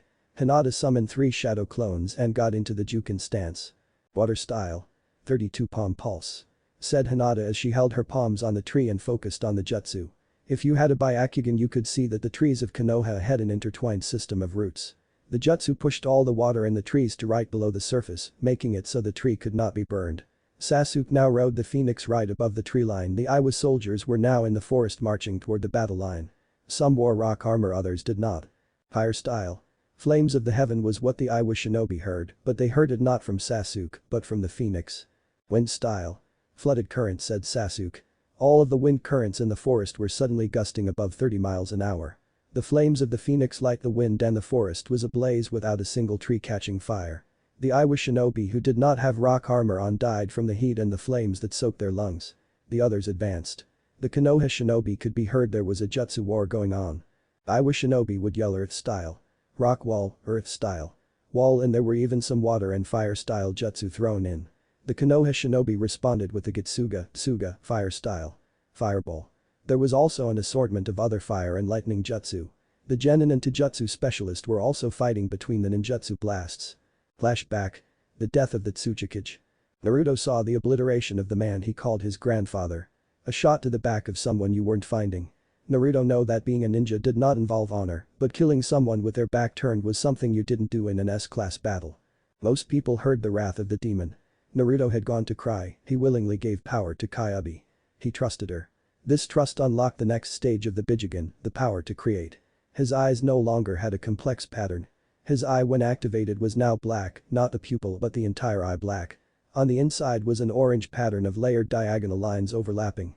Ayabi sensed the change in the boy's eyes in his power. She knew more about these eyes than perhaps anybody on the planet. Wrath of God no Jutsu, the Kyuubi whispered just as the two combatants began to turn. The malice of her power forcing them to turn. The jutsu was perhaps the most powerful in the universe. The jutsu created antimatter and attached itself to each of the person's cells. It did not kill the person, it made them disappear. The drawback to the jutsu was that it would use nearly all of Naruto's chakra, even with her entree-sealed power available to him. The men disappeared and Kyuubi was sent into Naruto's mindscape as his body fell to the floor. The Raikage stared on in shock. This boy, this mere child had just killed and disarmed Takage, and the third greatest traitor who ever lived. The Raikage ran to the boy and got him to the hospital using his speed. He thought to himself, nearly a century passed since the creation of the village, and Konoha still makes claim to the strongest shinobi. The first, the second, Madara, the third, the White Fang, the Sannin, Minato, Sharingan no Kakashi, Itachi and now Naruto, the heir to the Uzumaki and the Namakas and the son of the Uchiha. His teammates are nothing to joke about either, I hear. Flashback. The interior of the village. Jiraiya had the sound ninjas on the run fairly easily. They had been digging a tunnel, this Konoha had already knew, so all Jiraiya had to do was use 2 jutsu. Sage style. Oily swamp of the underworld jutsu, said Jiraiya, and the ground of the tunnel into an oily thick mud. Now is the time for you to run, by the way Orochimaru is dead. Said Jiraiya. He had seen the snake killed by his pupil. About 3/4 of the sound ninja turned around and ran. Jiraiya gave them time to escape and then yelled. Phoenix fire jutsu, said Jiraiya. Present. I see, so there wasn't much destruction then. The woman said in a half-question half-statement way. Less the 1 million ryo in destruction, Kurama. Said Sasuke. The woman simply nodded in response. The group walked on. Kura smiled. She saw sights she hadn't seen in over 10 years. She had been a Chunin when she left, Naruto was 2. She had seen him as a baby. She was but a child when he had been adopted, and she was fine with the Uchiha being his parents, as long as she could be his aunt. She had cried when she received the mission, she had no idea how or why she received it. She was told to train, for she would be chosen as the next Hokage. Sarutobi wanted Tsunade, but in my story the council pre-chose as their Hokage and had her trained to take up the mantle when Sarutobi died. She wondered how he was doing. I was always the only one who could get to him. I know he had Naruto, Sasuke and this Hinata, but he needed adult friends too. I hope he is single though. The redhead thought, blushing. They arrived at the gates of Konoha. Hawk and Toad walking in front, they walked to the guard station. Hello Toad and Hawk, back with Kura Uzumaki. S rank. The Chunin nodded. Nothing else would or could be told, they were Chunin, there was nothing they would ever learn about the mission. They walked into the Hokage's office and saw Hiashi sitting. The boys took off their mask. Hello boys, Kurama. Said Hiashi, relieved to see the woman who would be taking all the paperwork away. There is a meeting about to begin, you are right on time. Let us make our way there. Said Hiashi. They made their way to the meeting room. They proceeded to take their seats, greeting the people already there. The meeting was soon to commence as everyone was there. I, Hiashi Hyuga, temporary Hokage of Konohagakure, hereby name Kura Uzumaki the Hokage. If she does so, swear to serve the office dutifully and honorably. I agree to honorably and dutifully serve as the Hokage. Said Kura. The 2 elders proceeded to place the hat and the robes on the 24-year-old Hokage. Hiashi and Kura switched seats. Kura briefly went over the list of topics for today. I see that first on the list is the Chunin graduates. Okay, let us vote for those who deserve promotion. First is Hinata Hyuga. Does anyone wish to present a case as to why she should be made a Chunin? Hokage-sama, may I suggest that, without destroying her masked identity, we show the records of Hinata's Anbu career? Said Naruto. He received a nod from both Sasuke and Hiashi. Preposterous, a Genin Anbu. Replied one of the civilians. Kura wondered why they were there exactly. That would be fine, Naruto. Replied the Hokage, smiling at the boy. Naruto then looked over at the Anbu. Bad. The man quickly shuned back with the file. The file was passed to the clan heads and certain civilians. Funnily enough, all of the Anbu captain reports were written by Naruto, Sasuke, or Kakashi. Now that we have reviewed the file, let us vote. Before she finished speaking, every hand shot up. Now what about Shikamaru Nara? Asked the new Kage. Well, Nara-san seems to be very strategic as much of his clan. I believe he would make a good Chunin. Said the Yamanaka clan head. Several heads nodded in concurrence. Well, let's vote then. Said the Kura. Shikamaru passed, but by a smaller margin. I am dismissing Sasuke and Naruto from consideration and immediately appointing them to elite Jonin status. Said Kura. But that demon can't be a Jonin. Began a councilman. The new Hokage launched a senbon. It went right through his heart and killed him instantly. The councillors looked on in shock. Anybody else? Thought so. The redhead stated. Okage-sama, I am withdrawing my daughter from consideration. She is not mature enough. Came the voice of Inoichi Yamanaka. Next on the list is Aokage Summit. Is this scheduled? She asked, genuinely confused. Well, Hokage-sama, this summit is to reaffirm certain treaties and discuss reparations, since all 5 nations are involved. You are allowed to bring 2 advisors, 1 bodyguard, said Kaharu. We recommend Hiashi Hyuga, Shikaku Nara and Aburam Shibi, said Hamaru. Well, I thank you for the recommendations. I will select some from the younger generation as we are in control of the situation. They need the experience, and one of the people I chose may just become the Hokage. I would be taking Naruto Uzumaki, Sasuke Uchiha, and let's see, the oldest current clan heir would be Hana in Yuzuka, so she'll be going as well. We leave tomorrow at around 6 in the morning, said the young Hokage. The meeting went on for another couple of hours and the ended. Naruto and Sasuke walked with Kura to her office. Okage-sama, I assume you will be staying on the compound, said Naruto. If you will have me. She replied. Of course, came a shout from the blonde. Also, I'll tell Hana about our mission. I haven't seen her in a while and she doesn't live at the compound, so I don't get to spend time with her often. By the way, Hana will remain the Inyazuka heir and all her children will be Inyazuka. Naruto then began walking to the exit of the building. He left Sasuke and his aunt to speak, and fortunately there was an open window he could leave through. Naruto strolled through the village and noticed that there were only a few hateful glares pointed in his direction. He realized that people were smiling at him. They probably heard about me killing the snake. The boy pondered. He made it to the Inyazuka compound and saw Kiba. He went up to him. Hello Kiba, Akamaru. The boy greeted. Naruto. The boy said grumpily. Akamaru on the other hand barked happily. He had heard Kuramaru saying that Naruto was a hero.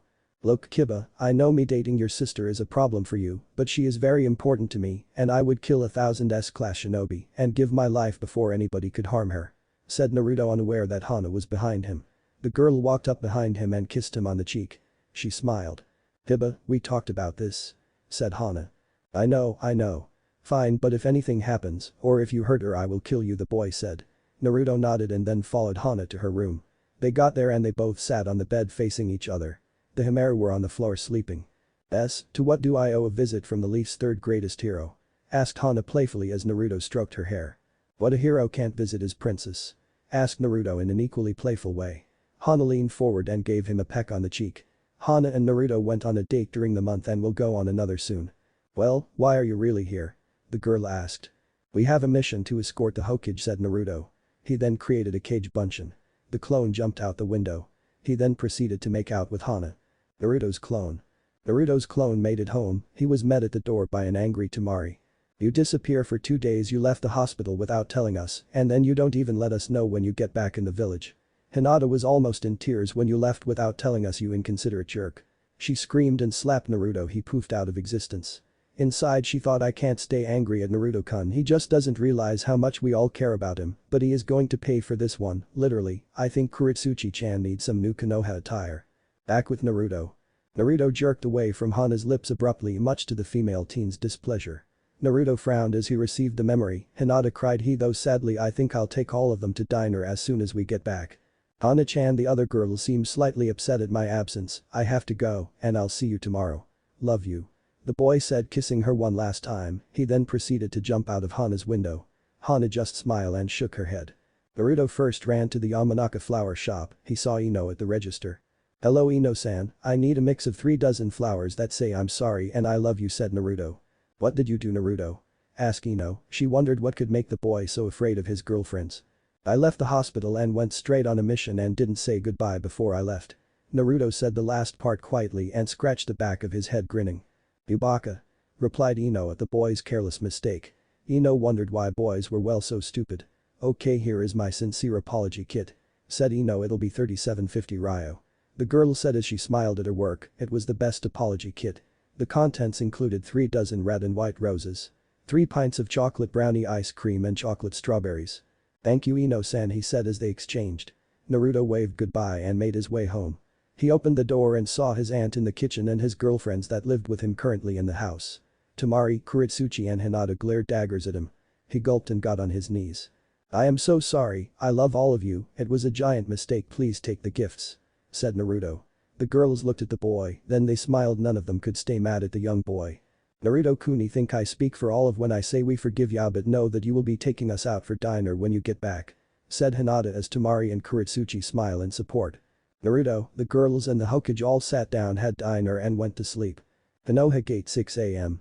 Kura, Sasuke, Naruto and Hana walked out of the gates that protected the village. Kura once again admired the forest and watched the birds fly through the trees. Naruto and Sasuke had their eyes activated and Hana had the Himeru sniffing around. The trio took the job of protecting their cage very seriously. Naruto sensed 4 large chakra sources approaching quickly and he didn't take any chances. "Strong arrow to me," he yelled. Kura, as the one being guarded, took the back position. On her left was Sasuke and to the right was Naruto. He had his Bijugen open and anyone that stared into the blackness of his eyes would probably collapse if they were less than a genin. Naruto broke out laughing as he finally realized who the chakra belonged to. The cage lowered her eyebrow until he saw the Kazekage. "Okage-sama, this is my soon-to-be father-in-law the Kazekage. This is my best friend Gaara. This is Baki, he is the Sand's led Jounin, and next I believe would be Temari's great-grandmother Chiyo, the Sand Elder," said Naruto as he bowed to the people who would eventually become his family. "Thank you for the introduction, Naruto-chan, and it is nice to meet you, Hokage Dono," said the Kazekage, smiling at the Hokage and Naruto. "Hello Naruto, Sasuke, and I am sorry to say I am not familiar with you," Gaara said to Hana. "Oh, this is my girlfriend Hana, heir to the Inuzuka," said Naruto. "Nice to meet you, Hana-san," said the Kazekage, Gaara and Chiyo in an almost scary chorus. "Well, Kazekage Dono, why do we not make the rest of the journey together?" asked the new Hokage. The Kazekage nodded and the group made their way. What if Naruto's mother is Uchiha? And thanks for watching my video till the end. If you enjoy this content, then do consider subscribing to my channel and leave a like if you guys need the next part, comment down, and thanks for watching the video and see you guys in the next video.